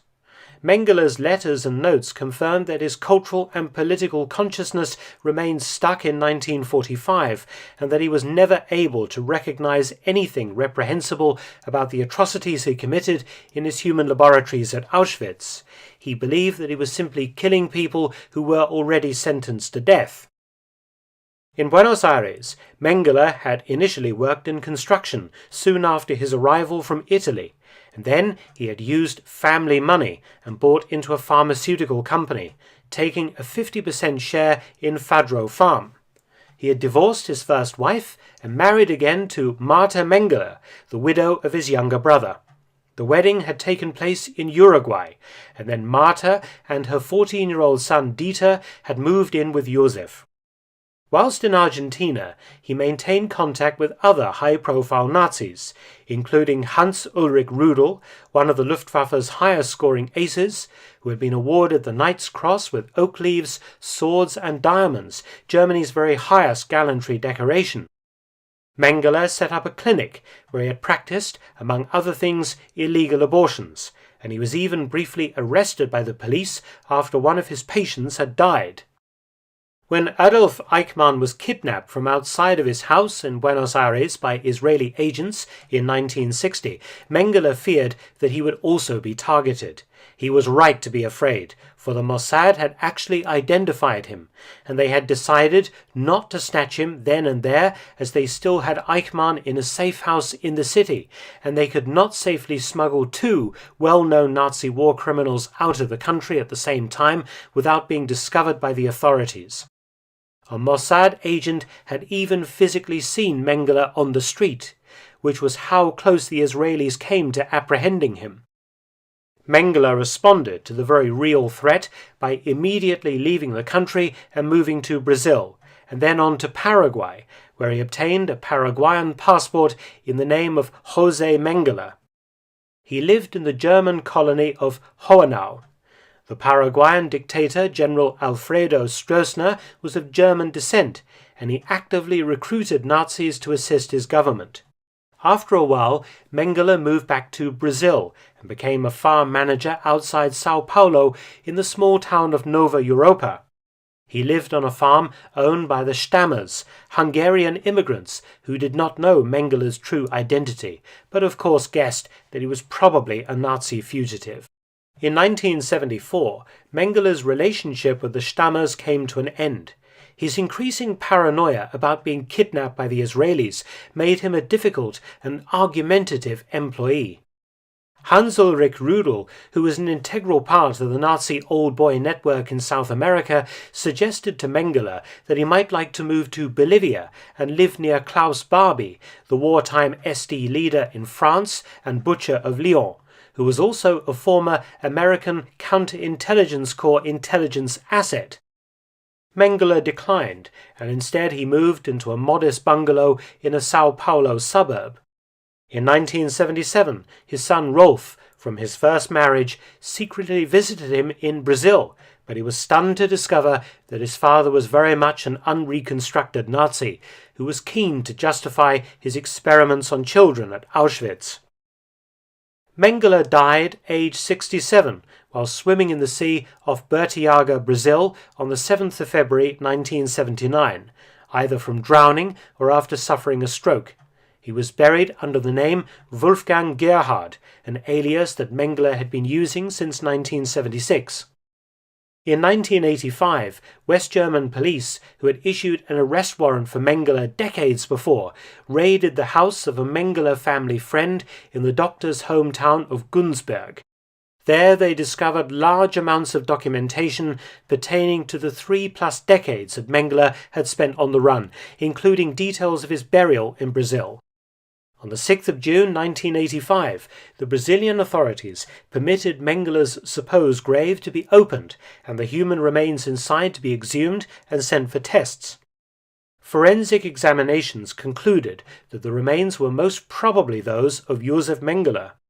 In 1992, a DNA test on the remains confirmed that they were indeed Mengele's, and the question of his survival was settled once and for all. Mengele had managed to remain on the run for 34 years.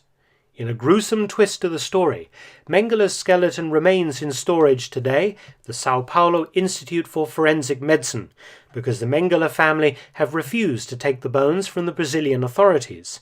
In a way, Mengele's skeleton is representative of the history of Nazi fugitives, for like the doctor's bones, the story has yet to be fully laid to rest, as many Nazis remain on the loose, even 7 decades after the end of the war. Tune in next time as we move the hunt for Nazi war criminals into the 1980s and beyond. Episode 4, written and narrated by Mark Felton. Throughout the 1980s and 90s, Nazi fugitives continued to die off in South America. Although they were actively hunted by both European governments, the Israelis, and interested private citizens, only one prominent Nazi war criminal was dragged back to Europe to face justice for his extensive crimes. The rest found protection and shelter under the umbrella of dictatorships or continued to move around regularly, thus throwing their pursuers off their scent on several occasions. Franz Stangel's former partner in mass murder, SS Oberscharführer Gustav Wagner, the former staff sergeant and second-in-command of the Sobibor camp in Poland, had escaped from Europe with his old commanding officer just after the war. after their journey had been made possible by Vatican officials. On the 12th of April 1950, Wagner had become a permanent resident of Brazil under the name Günther Mendel. Whereas his old boss, Stangl, had been arrested by the Brazilian police in 1970 and extradited to West Germany, tried and imprisoned, Wagner led a more charmed existence. Wagner remained at large in Brazil for most of the 1970s, but on the 30th of May 1978, he too was arrested by the police. Extradition requests had been lodged with the Brazilian authorities from the governments of Israel, Austria and Poland, but these had been rejected. On the 22nd of June 1979, an extradition request from West Germany was also rejected. Wagner was fully aware of all these legal machinations against him, and he endeavored to remain one step ahead of the law. In October 1980, Gustav Wagner was found dead in an apartment in Sao Paulo, having been killed by a knife wound to his chest.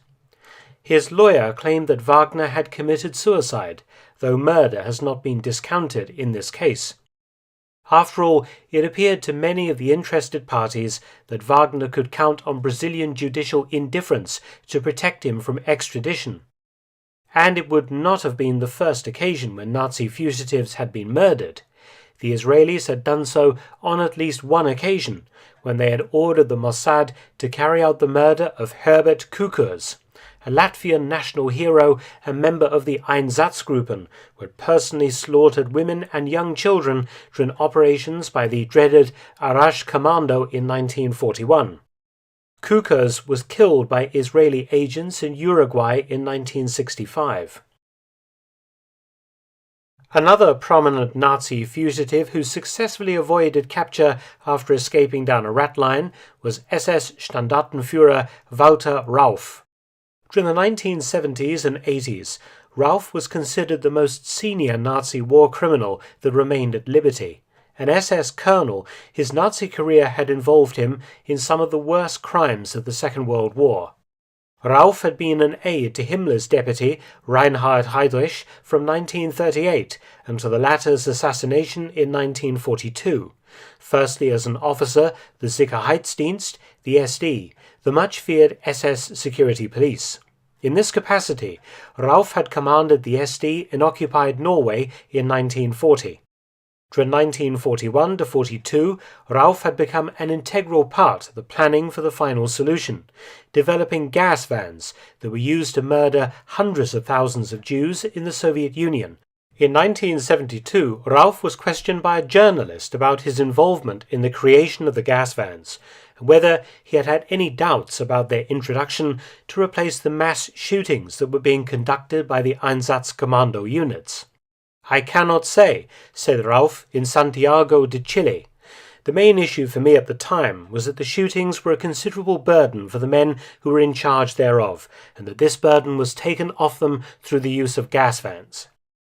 In 1942 to 43, Rauff was responsible for the murder of over 2,500 Jews in Tunisia when his unit exported the final solution to North Africa in the wake of Erwin Rommel's defeat of the British at Tobruk in June 1942. By 1943, Rauff was in Milan, where he commanded all Gestapo and SD operations in northwest Italy.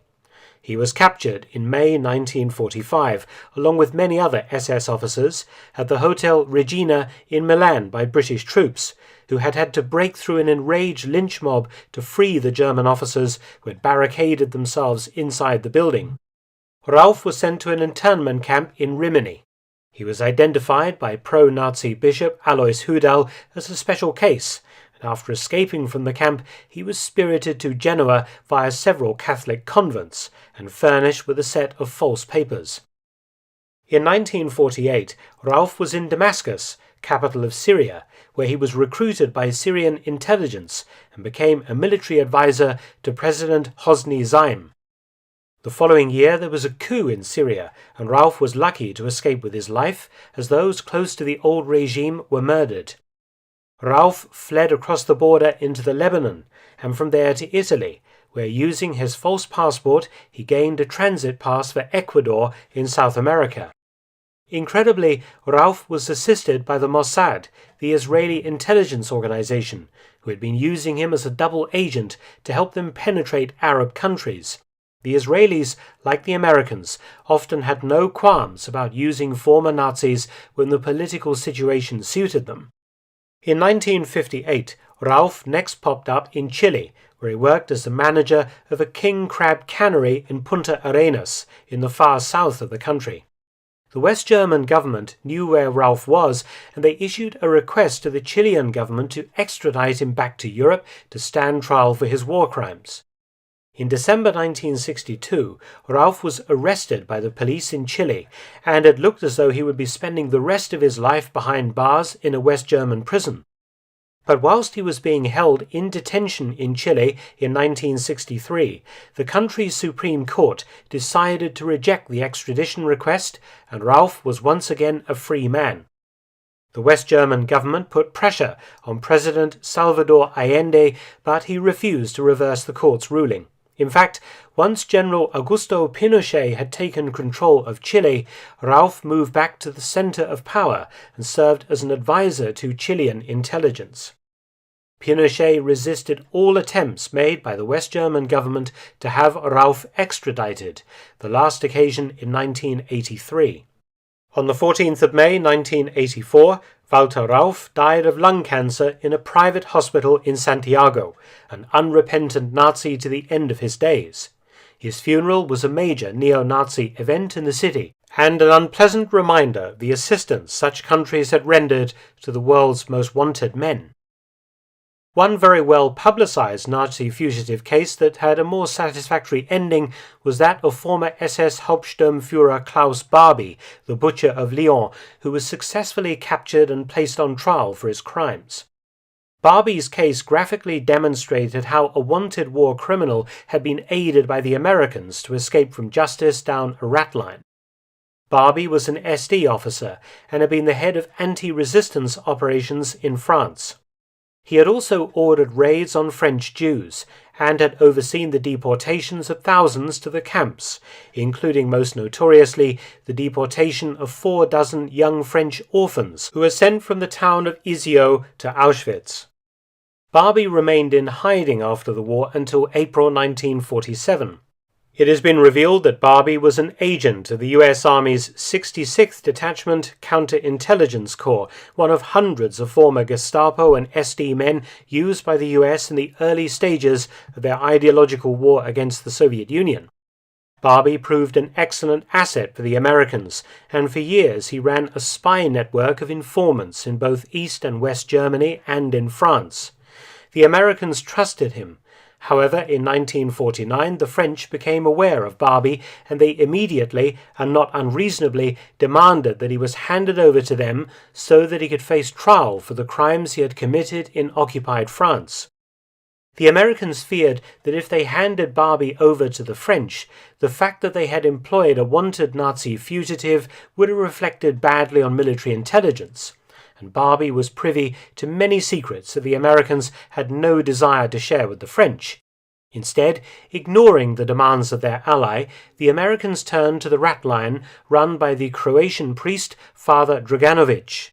By placing Barbie on the rat line, the Americans effectively granted him immunity from prosecution in France for his wartime atrocities. In 1951, Barbie successfully arrived in Argentina with his wife and 2 young children in tow, and soon after he moved on to Bolivia, where he lived under the alias Klaus Altmann. In Bolivia, Barbie lived openly and associated with the country's ruling fascist dictatorship. Although he was positively identified as Klaus Barbie by French Nazi hunters Serge and Beta Klarsfeld in 1971, the Bolivian government had no interest in extraditing him. In fact, in 1980, Barbie was part of the cocaine coup when Luis Garcia Meza Tejada seized power. Barbie worked for Bolivian intelligence, where he planned concentration camps to house political prisoners, and also formulated effective torture techniques based on his Gestapo experience in Lyon. Barbie also grew rich, managing an arms export company that diverted Belgian and Swiss weapons to Israel after the Jewish state found its arms imports embargoed following the Six-Day War. It was only another coup that led to Barbie's sudden downfall in Bolivia. On the 19th of January 1983, Barbie was arrested by the new government of President Hernan Siles Zuazo and extradited shortly afterwards to France. Barbie's return to France caused a sensation and a great deal of soul-searching as the nation came to terms with its complicated wartime record of resistance and collaboration. The reappearance of Barbie deeply embarrassed the United States, and the State Department was quick to issue a formal apology to France for delaying justice in Lyon for nearly 33 years. In 1984, Barbie was placed on trial in Lyon, but he remained an unrepentant Nazi. "There are no war crimes," he famously stated. "There are only acts of war." Regarding the French prosecution of him for war crimes, he said, "I did my duty. I have forgotten. If they have not forgotten, that is their business." On the 4th of July, he was found guilty of war crimes and sentenced to life imprisonment. Before he was taken down to begin his sentence, Barbie stated, "When I stand before the throne of God, I shall be judged innocent." 7 years later, in 1991, Barbie died in prison in Lyon from leukemia, some small measure of justice having been achieved for his victims. Some Nazi war criminals managed to remain in the countries of their birth, and through a combination of judicial indifference and misplaced humanitarianism, they avoided real punishment. The case of former SS Oberscharführer Karl Frenzel is an excellent example. He was the third in charge of the infamous Sobibor camp, working under the command of the later South American Nazi fugitive Gustav Wagner. Frenzel arrived at the camp on the 28th of August 1942, ready to implement Operation Reinhard. Appointed commandant of Camp No. 1, Frenzel held command responsibility for the deaths of 150,000 Jews. Frenzel also personally murdered at least 6 Jews, according to witness testimonies. In 1966, Frenzel was sentenced to life imprisonment for his crimes at a trial in West Germany to punish those responsible for the Sobibor deaths. After serving only 16 years in prison, Frenzel was released on a technicality in 1982, but he was rearrested and retried again shortly afterwards. Found guilty and sentenced once again to life imprisonment, the sentence was never imposed by the court due to Frenzel's supposed ill health, and he was given his freedom. This ill health did not prevent the Nazi from living another 14 years as a free man. Frenzel lived the last years of his long life in a pleasant retirement home in the town of Garbsen, outside of Hanover, where he passed away in 1996, aged 85. An even more recent case was that of former SS Standartenführer Dr. Martin Sandberger, who passed away in 2010 at the ripe old age of 98. His case demonstrated that it was not so much a case of what you know, but who you know. If ever family connections played a part in saving a Nazi from prison, it was this case. They say that it pays to have friends in high places, and Martin Sandberger had many such friends. Sandberger was the commander of Sonderkommando 1A of the Einsatzgruppen in the Baltic states. He was personally responsible for thousands of deaths, but in the end he was able to get off virtually scot-free because of his good connections among the West German ruling elite. Sandberger had had the good fortune to be born the son of a director of the giant German industrial concern IG Farben in 1911.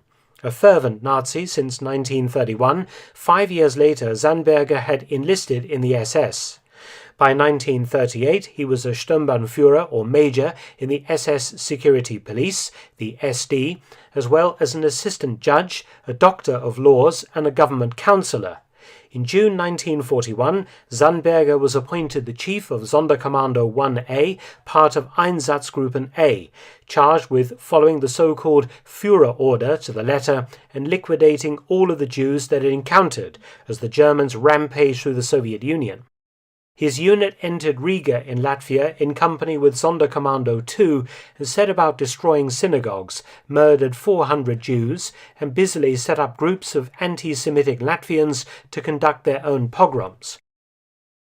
In July 1941, Sandberger's unit moved on into Estonia, where his men executed by mass shootings a further 474 Jews and 684 communists, as well as large numbers of gypsies and mentally ill people.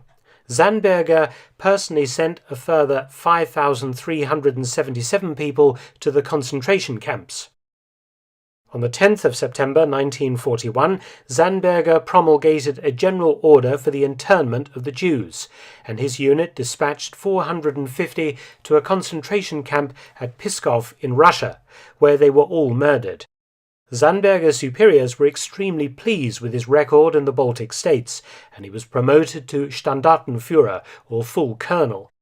On the 3rd of December 1941, Sandberger was appointed commander of the SD and security police in Estonia, returning to Germany in September 1943. In the autumn, Sandberger was sent south into Italy, where he became the Gestapo chief for the city of Verona, with responsibilities involving the arrest of Jews in northern Italy and the organization of their deportation to Auschwitz. Sandberger was extremely efficient and sent cattle trains east packed with men, women and children. In January 1944, Sandberger was appointed head of the SS Foreign Intelligence Service, Division A, part of the Reich Main Security Officers, Department 6. In this capacity, he was responsible directly to SS Gruppenführer Walter Schellenberg, Himmler's chief spy. Sandberger kept domestic, foreign and financial records of the organization and acted as a liaison with Himmler himself. After his capture by the British in 1945, Sandberger tried to use the secrets that he had learned while in intelligence to delay or even to avoid prosecution for war crimes. At first, this ruse was quite successful, the British, like the Americans, being more than receptive to former German intelligence operatives who were willing to reveal secrets and assist them in their fight against the Soviets. This strategy was successful until the full horrors of the activities of the Einsatzgruppen were revealed in the West, and it became politically embarrassing to keep such a prominent murderer as Sandberger out of the courtroom. At the Einsatzgruppen trials held in Nuremberg between 1947 and 1948, Sandberger was charged with crimes against humanity, war crimes, and membership of an illegal organization, the SS.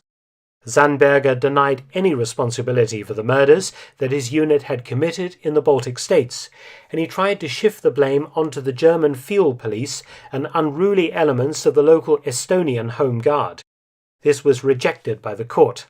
Sandberger also claimed to have arrested and transported the 450 Jews to Pskov concentration camp to protect them from the infamous Führer order, and that he had had no knowledge of their subsequent murder. In fact, Sandberger claimed that he was only responsible for a fraction of the killings attributed to him, at most between 300 and 350 persons. Despite the defendant's protestations from the witness stand, it is evident from the documentary evidence and his own testimony that he went along willingly with the execution of the Führer order, noted the court. Unsurprisingly, Martin Sandberger was found guilty on all counts, and he was sentenced to death by hanging in September 1947. However, Sandberger had no intention of keeping his appointment with the hangman, and the court had reckoned without the support of his powerful family. The death sentence was confirmed in 1949, but still Sandberger was not executed.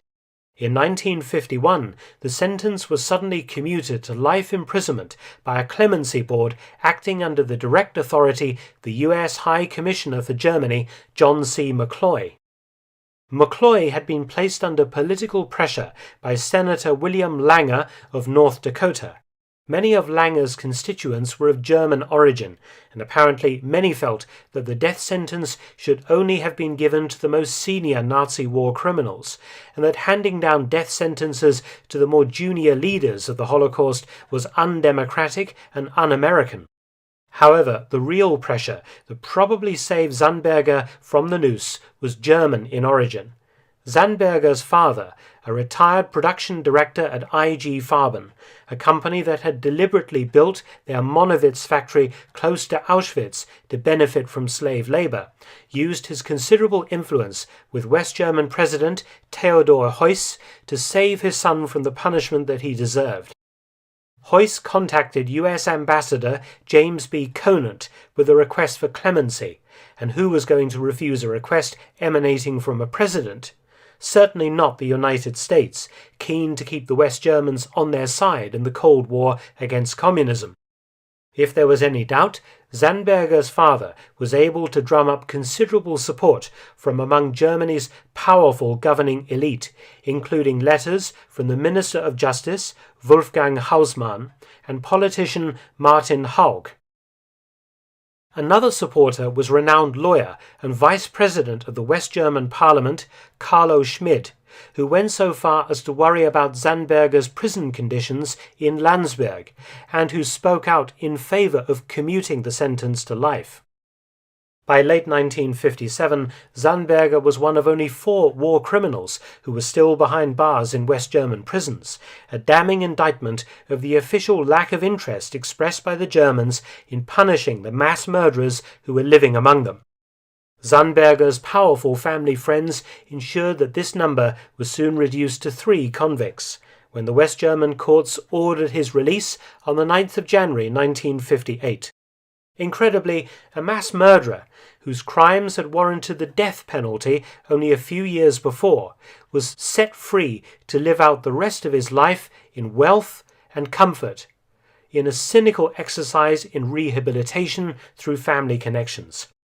Zandberger would live another 52 years, and when he died on the 30th of March 2010 in Stuttgart at the advanced age of 98, he was one of the last senior SS war criminals who had survived into the 21st century.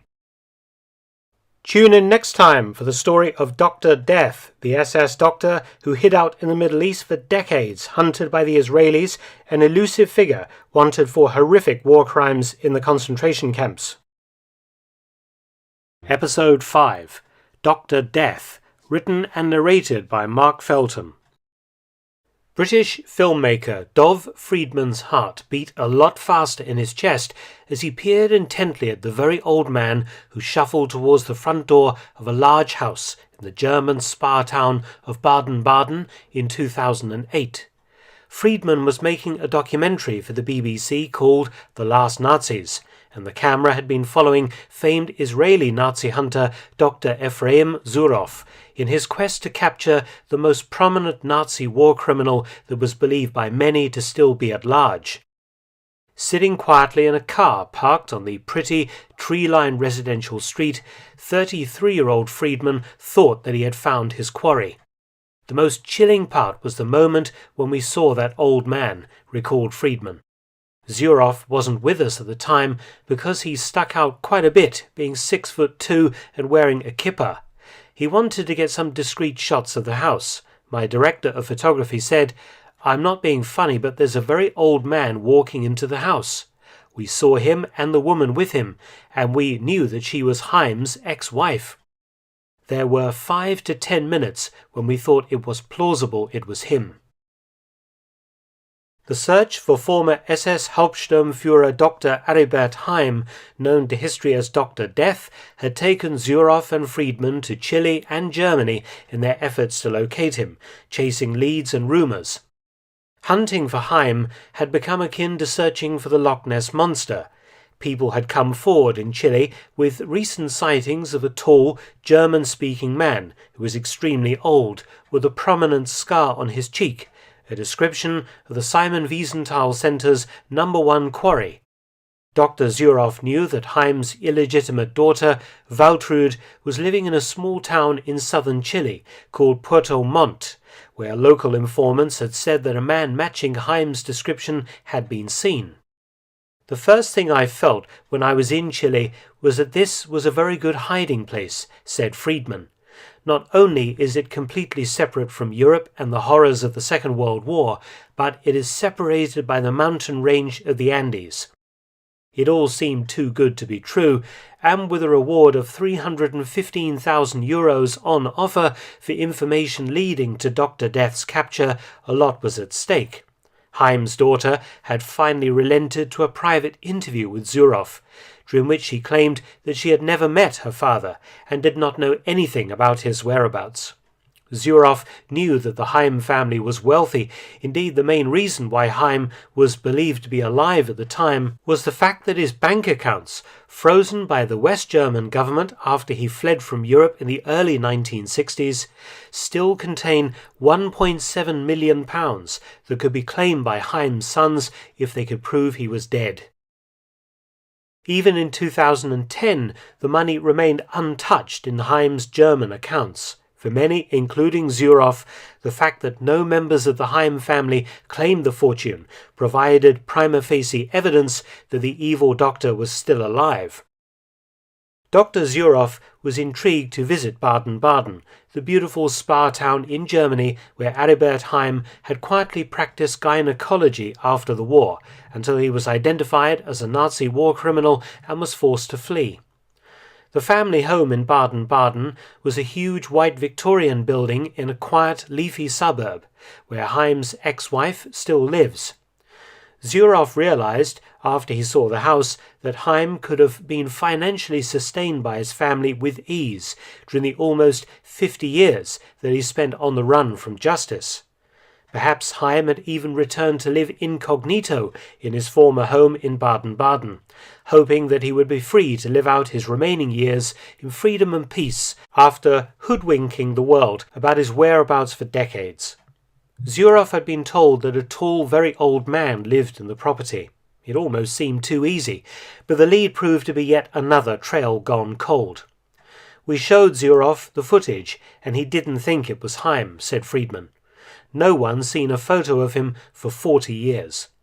The man Friedman filmed turned out to be the new husband of Heim's ex-wife and another tall, retired doctor. "There were moments in the 12-month period when I thought we may actually find this guy," said Friedman.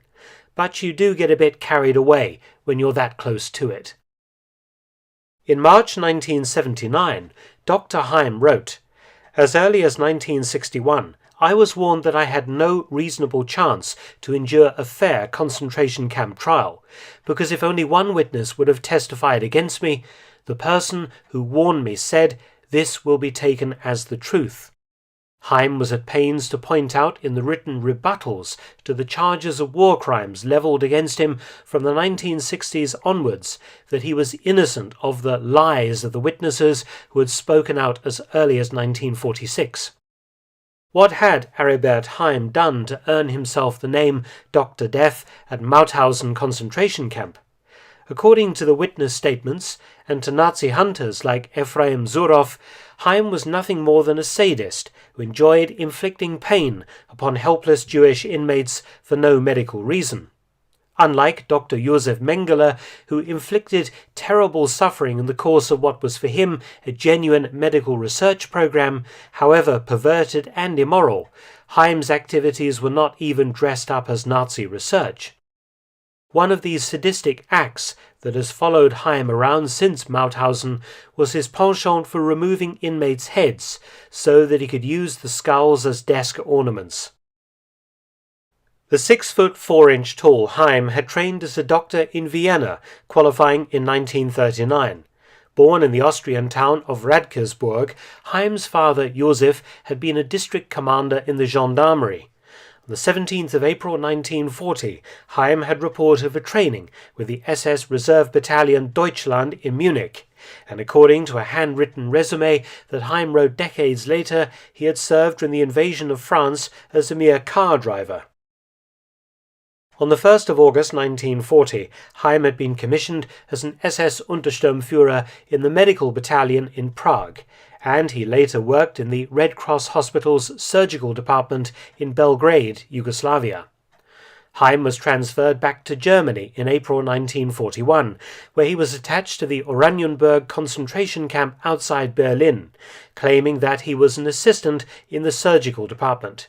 He remained at Oranienburg until the 19th of June, when he transferred to Buchenwald concentration camp as a troop doctor of the soldier guards, as he put it.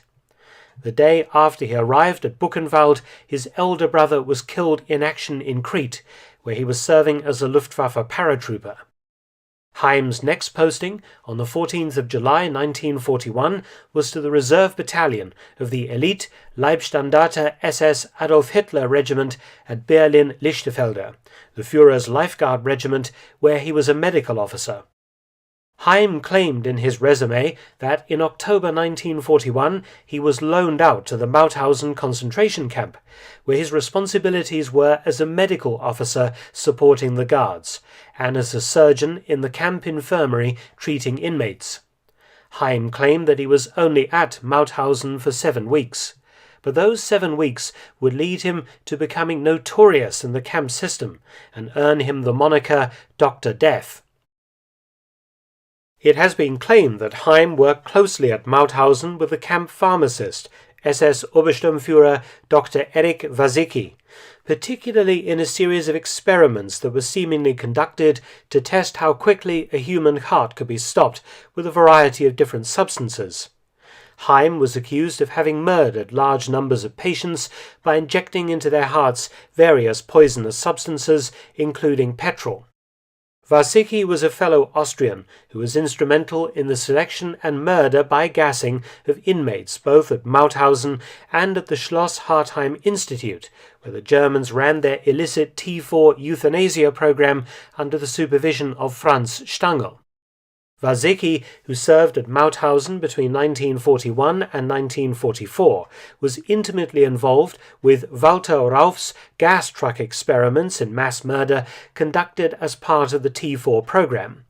12,000 people were murdered in the gas trucks, while a further 3,100 perished in the gas chamber at the Hartheim Institute.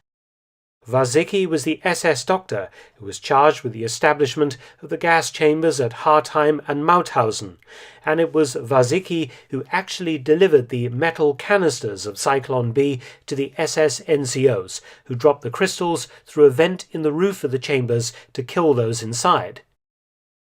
As a pharmacist, the 30-year-old Wasicki was obviously extremely well placed to assist Dr. Heim in his alleged experiments at the camp hospital in 1941.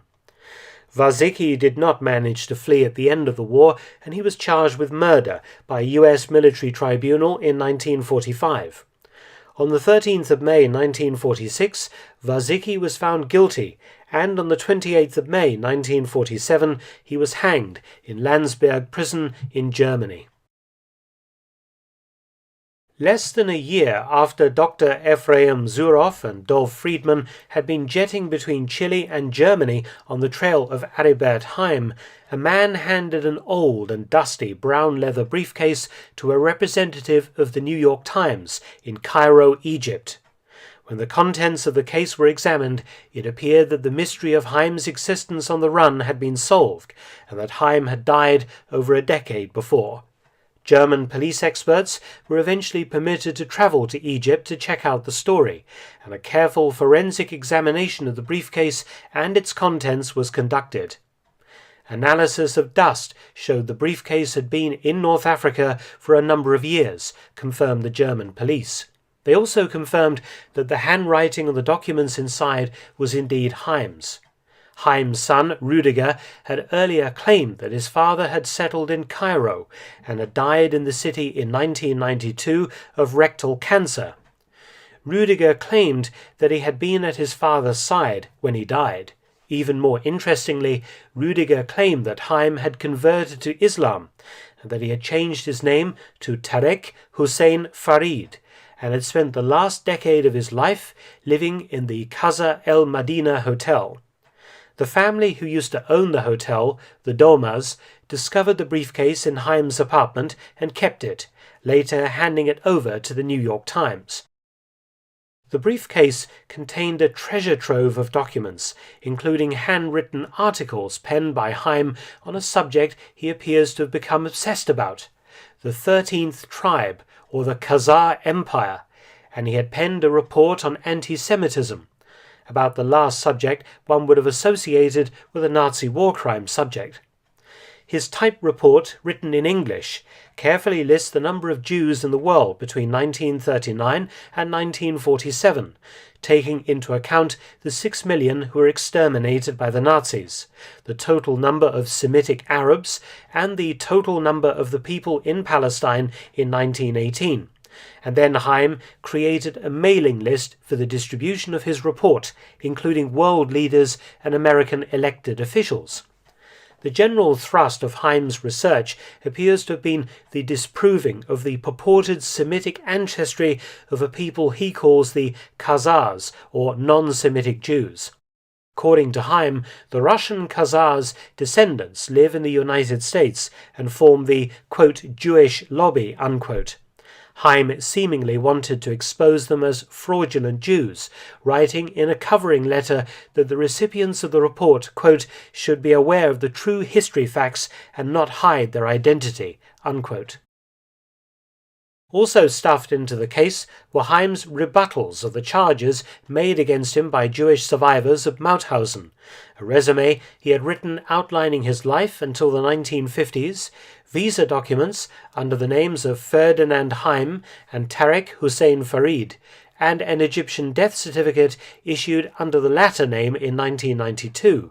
There was even a copy of an article from the German magazine Der Spiegel, which was published in 1979, discussing his wartime activities in the camps, in which Heim had carefully underlined passages that he disagreed with in red ink, adding the German word for slander in the top left-hand corner. I am glad that it has been confirmed that my father lived in Egypt, and I am very optimistic that there will be an official confirmation of his death in the near future, said Rüdiger Heim. Confirmation has been a long time coming and remains pending. Based on the documents found in Heim's briefcase, confirmation of his death would appear to be a straightforward matter, and one would have expected Rüdiger and his brother to have claimed their father's frozen fortune, but this has not occurred. Handwriting analysis has confirmed beyond all doubt that the written documents in the case were penned by Aribert Heim.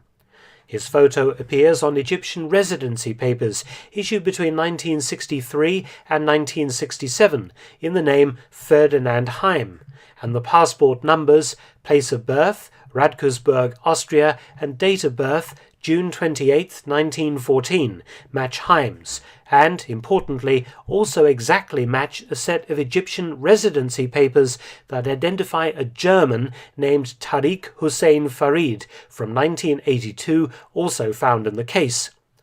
A death certificate for Farid, issued on the 10th of August 1992, is also usefully part of the contents of the case. If further proof were required of the identity of Ferdinand Heim, the briefcase also had several bank receipts recording money sent to the National Bank of Egypt to Aribert Heim by his sister Herta Barth in December 1970. We don't doubt the suitcase belonged to Heim or that he was in Egypt, said Ephraim Zuroff in 2009. We do not agree there is evidence that he died there. There is no body, no burial place, no proof that he died in Egypt. Dr. Zuroff has pointed out on several occasions that if Heim is indeed dead, why then has the 1.7 million euros sitting in a German bank account not been claimed by his family? The Heim briefcase and its collective documents has about them the whiff of a setup. Perhaps Heim was moved, with the assistance of his family, from Egypt to some other undisclosed location, perhaps even to Chile, where he has a daughter and a son-in-law, and the briefcase was disclosed in an attempt to throw Nazi hunters like Zuroff off the scent. We shall return to the missing body alluded to by Dr. Zuroff momentarily. Certainly, Dov Friedman had his doubts. It's a murky story, he said. There are so many uncertainties. Rudiger claimed Heim had converted to Islam and was living in Cairo. It was almost just too perfect, as there's no one to confirm the story. Egypt is notorious for being a difficult place to penetrate.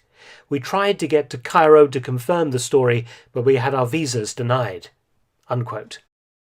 Inside the briefcase, written in German, was a detailed rebuttal of all the accusations of war crimes that had been made against Heim by Jewish survivors of Mauthausen.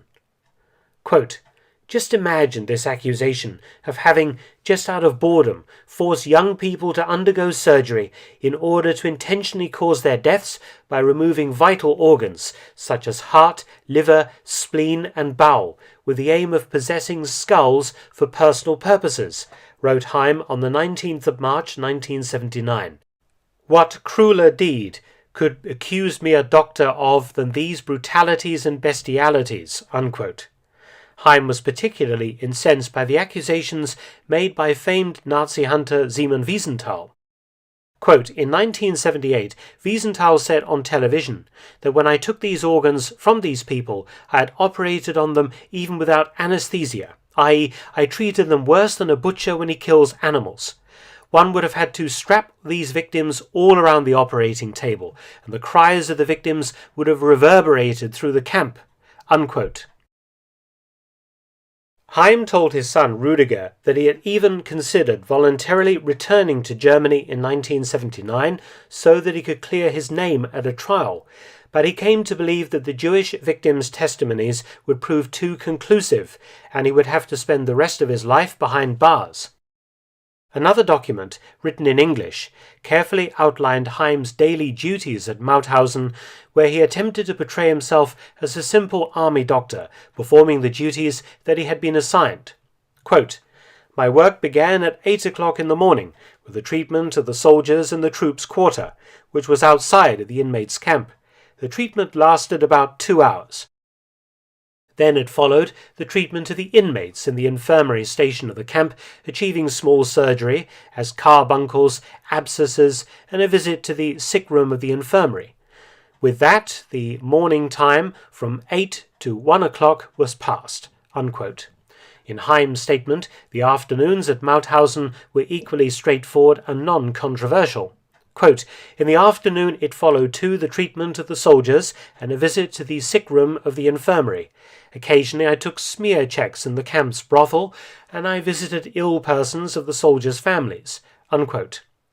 Heim only admitted to performing 2 major surgeries during the 7 weeks that he was at Mauthausen. Quote, "Additionally, I achieved 2 emergency operations, namely an appendectomy at a girl inmate of the brothel and an operation, hernia and intestines, of a 70-year-old male inmate who died directly after the operation due to a circulatory disorder." Unquote. Heim strongly rejected that the camp was even in the business of killing its inmates. Quote, "During my stay in the months October-November 1941 in the camp, it has not existed a secret order for euthanasia for sick and disabled inmates. Selections were not achieved, likewise poison injections were not delivered." Unquote. Heim was emphatic in his denials of having done nothing wrong, although all of his rebuttals concerning war crimes appear to have been made whilst he was in hiding and living under a false name. The Nuremberg defense had been legally rejected decades before. Quote, "I was ordered to the camp Mauthausen as a doctor for the soldier guardians, and did only serve by way of a makeshift in the camp infirmary. I was not responsible for events in the camp infirmary which could happen without my presence, because I was doctor for the soldiers only." Unquote, he wrote in broken English. The last statement is contradictory, as Heim had already admitted that part of his duties was treating inmates as well as guards. Quote, "All other events in the camp reported in the prosecution are for me so new, as they were new for the investigation authority. This I declare herewith in lieu of an oath." Unquote. Heim wrote that he left Mauthausen on the 24th of November 1942 and was posted to the SS Field Hospital in Vienna, For 9 months throughout 1942, Heim records that he served as a doctor for the medical examination board that selected young men for the SS, and on the 1st of September 1942 he was promoted to SS Obersturmführer, or lieutenant. Like Dr. Josef Mengele, Heim also saw combat, and for just over 2 years he served with the 6th SS Mountain Division Nord on the Eastern Front, primarily in northern Finland, during which time he was wounded in action. Heim was awarded the Iron Cross Second Class for his bravery under fire, as well as the Infantry Assault Badge and the Wound Badge in black. Promoted to SS Hauptsturmführer, or captain, on the 20th of April 1944, Heim served on the Western Front in the Vosges Mountains in France from the 1st of January 1945 until he was captured by the US Army on the 15th of March. In common with many other Nazi war crime suspects, Heim was not placed on trial whilst he was a prisoner of the Americans. In the confusion that reigned after the end of hostilities, and with literally millions of German prisoners in their hands, war criminals found it relatively easy to claim to be different people from different branches of the armed forces. Heim stated that he worked as a prisoner doctor in American POW camp hospitals in France in 1945 to 46, and was later interned in Germany in 1947 before being released. By 1948, Aribert Heim was practicing medicine at Bad Nauheim and Jagdfeld in Germany, as well as being an active member of an ice hockey club in Bad Nauheim. Interestingly, Heim always made sure that he was out of frame when any team photographs were taken. Other than this precaution, Heim appeared not to live in fear of arrest for his wartime activities. Between 1950 and 1962, he practiced at the Women's Hospital in Ludwigshafen and later in Baden-Baden, and published several papers on gynecology in medical journals under his own name. On the 14th of January 1957, Heim had become a German citizen, and he was rich enough that the following year he bought an entire apartment building in Berlin, the rents maintaining him in some style in his large Baden-Baden property. The money that Heim made in the 1950s and 60s constituted the 1.7 million euros sitting in frozen German bank accounts, and which can only be claimed by his sons if it is proved that Heim is dead. Heim himself had no access to his money since the late 1970s and received financial assistance from his family and other unknown sources.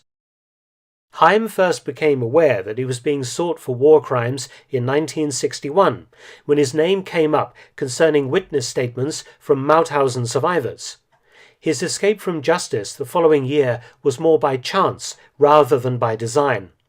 Heim had continued to practice medicine in Baden-Baden, but he had been warned that he would not get a fair trial by fellow former Nazis.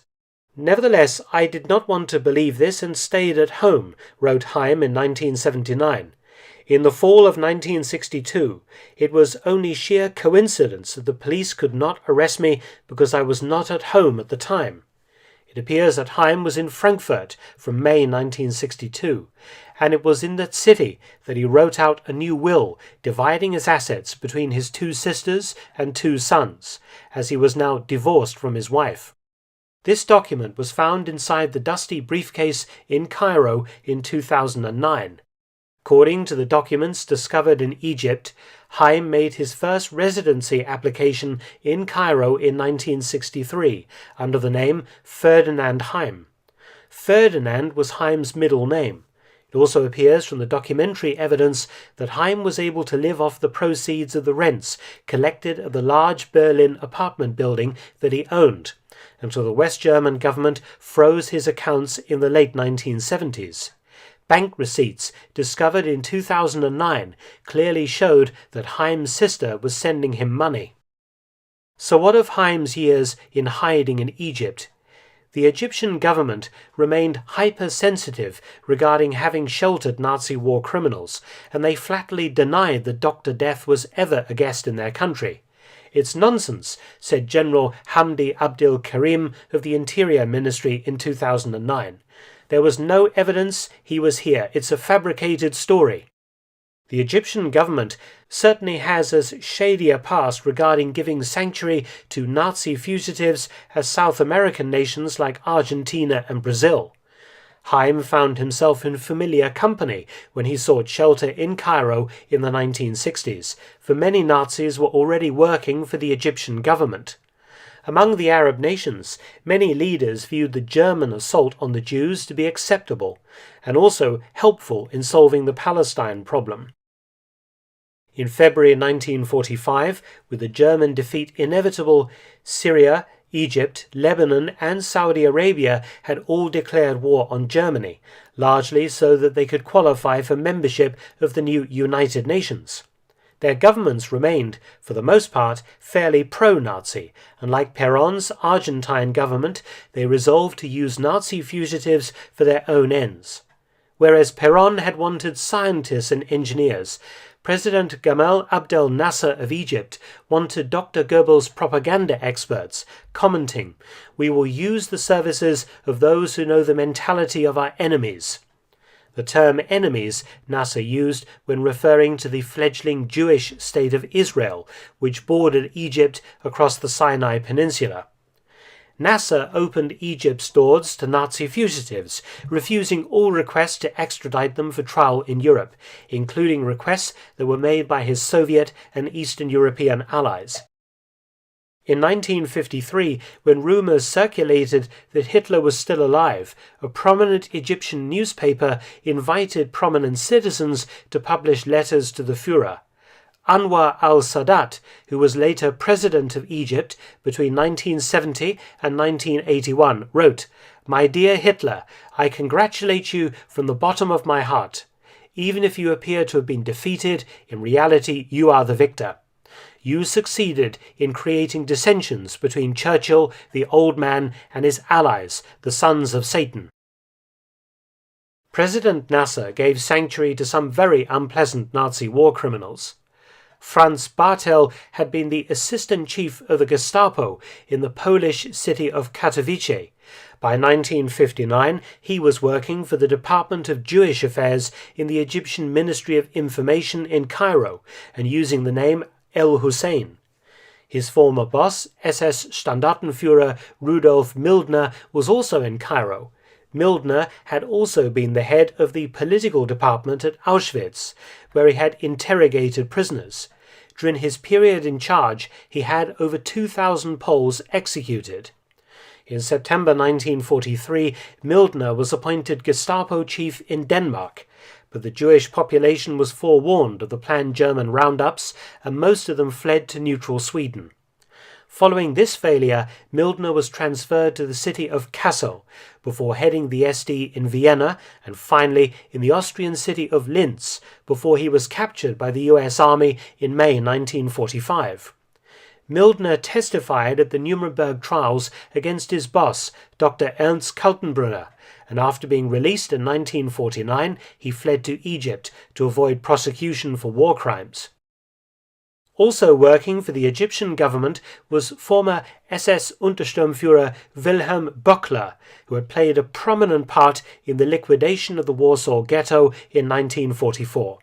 In Cairo, he worked for the Israel Department in the Ministry of Information. Medical men were also well represented. Alongside Haim was Dr. Hans Eisele, formerly the chief doctor at Buchenwald concentration camp, and he died in Cairo in 1965. Former SS Gruppenführer Alois Moser became an instructor of paramilitary youth groups in Cairo, and Erich Altern, using the name Ali Bella, former regional SD chief in Galicia, was recruited as an instructor at Palestinian terrorist camps. The list of ex-Nazis in Egypt was long and remains deeply embarrassing for the Egyptian government, hence the blanket denials. The anti-Jewish and anti-Israeli government that Colonel Nasser led in Egypt even embraced Nazi ideology. For example, in 1959, the Institute for the Study of Zionism was created in Cairo. It employed several former Goebbels propaganda men, including Louis Haydn, who translated Hitler's book Mein Kampf into Arabic. The books were then distributed as free gifts to Egyptian army officers. It also maintained contacts with neo-Nazi groups, including Britain's National Front. Regardless of official denials from Cairo, the evidence that Haim was in the city in the past is overwhelming. Journalists interviewed several local people who all remembered a tall German who was still recalled with some affection by those who knew him, including the Doma family who owned the hotel where Haim was supposed to have lived for over a decade until his death. According to the Egyptians who knew him, Haim would walk the bustling streets of Cairo for hours each day, visiting the Al-Azhar Mosque and dropping by the J. Groppi Cafe, where he would order cakes to be delivered to his friends and buy sweets for their children. The children would address Haim as Uncle Tariq. Mahmoud Doma, the son of the owner of the hotel where Haim resided, said, "He was like a father. He loved me and I loved him." Doma recalled a man who was kind, neighbourly, and who spoke Arabic, English, and French, beside his native German, a man who studied a German language copy of the Quran, and a man who loved children. In the summer, Haim bought tennis rackets and a net and set up a makeshift court on the hotel roof where he would play with Doma and the other children until sundown. The most troubling aspect of the story of Aribert Haim in Egypt is not his life in Cairo, but the circumstances of his reported death and the disposal of his body. "It was during the Olympics," stated Haim's son Rudiger after his father's passing in 1992. "There was a television in the room and he was watching the Olympics. It distracted him. He must have been suffering from serious pain." Medical documents discovered in Haim's Cairo briefcase show that he was undergoing treatment for rectal cancer from 1990 until his recorded death. The death certificate issued for Tariq Hussein Farid records him as being 81 years old, when Haim was actually 78 in 1992. According to Rudiger, his father had left instructions that his body was to be donated to medical science, but that this request was extremely difficult to be carried out in a Muslim country, where the body must not be desecrated, and it must be buried very quickly. Instead, Rudiger recounted that his father's friend Mahmoud Doma and himself bribed a hospital official to take the body to the Doma family crypt, but that when the authorities found out, they forced Rudiger to have his father's body wrapped in a white sheet and sealed inside a plain wooden coffin interred in an unmarked common grave in Cairo. If true, there is absolutely no way that investigators can ever find Haim's remains for DNA testing, in the same way as the remains of Josef Mengele were tested to finally confirm his death and halt the ongoing hunt for him. It is more than likely in 2020 that Dr. Haim is indeed dead, otherwise he would be at least 104 years old. But unravelling the mysterious circumstances of his death remains very, very interesting. The subsequent activities of Rudiger Haim have raised more than a few eyebrows in the Nazi hunting community. In the summer of 2008, Rudiger tried to have his father legally declared dead so that he could inherit the large sum of money held in the frozen German bank accounts. Rudiger claimed that he would donate the money to charity. After the discovery of the briefcase full of documents in Egypt that have subsequently been authenticated by the German police as having belonged to his father, Rudiger told reporters that he would try again to have his father declared dead. The Simon Wiesenthal Center's head Nazi hunter, Dr. Zuroff, said the latest development in the hunt for Aribert Haim has raised, quote, "more questions than it answers. There's no body, no corpse, no DNA, no grave. We can't sign off on a story like this because of some semi-plausible explanation. Keep in mind these people have a vested interest in being declared dead. It's a perfectly crafted story. That's the problem. It's too perfect." Unquote. Guy Walters, in his book Hunting Evil, has stated that, in his opinion, Haim died in Egypt in 1992. He expended many pages of his book to criticizing the late Simon Wiesenthal, and he has a similar attitude towards Wiesenthal's successor, Dr. Ephraim Zuroff.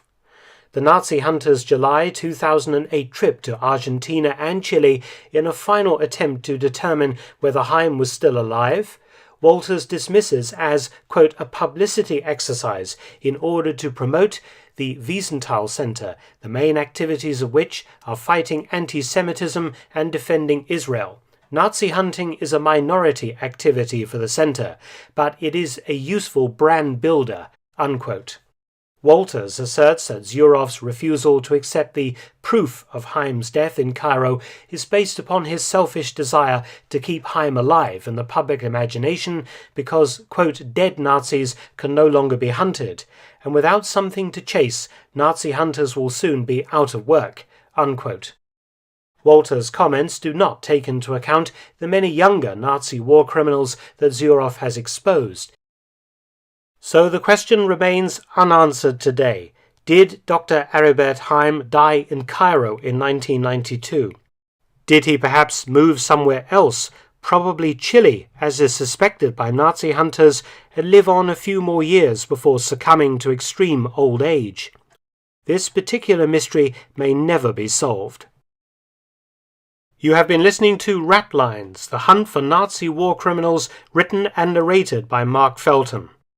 For video documentaries on a wide range of military history topics, visit my other YouTube channel, Mark Felton Productions, details below. You can also help to support both of my channels at PayPal and Patreon, which is very much appreciated.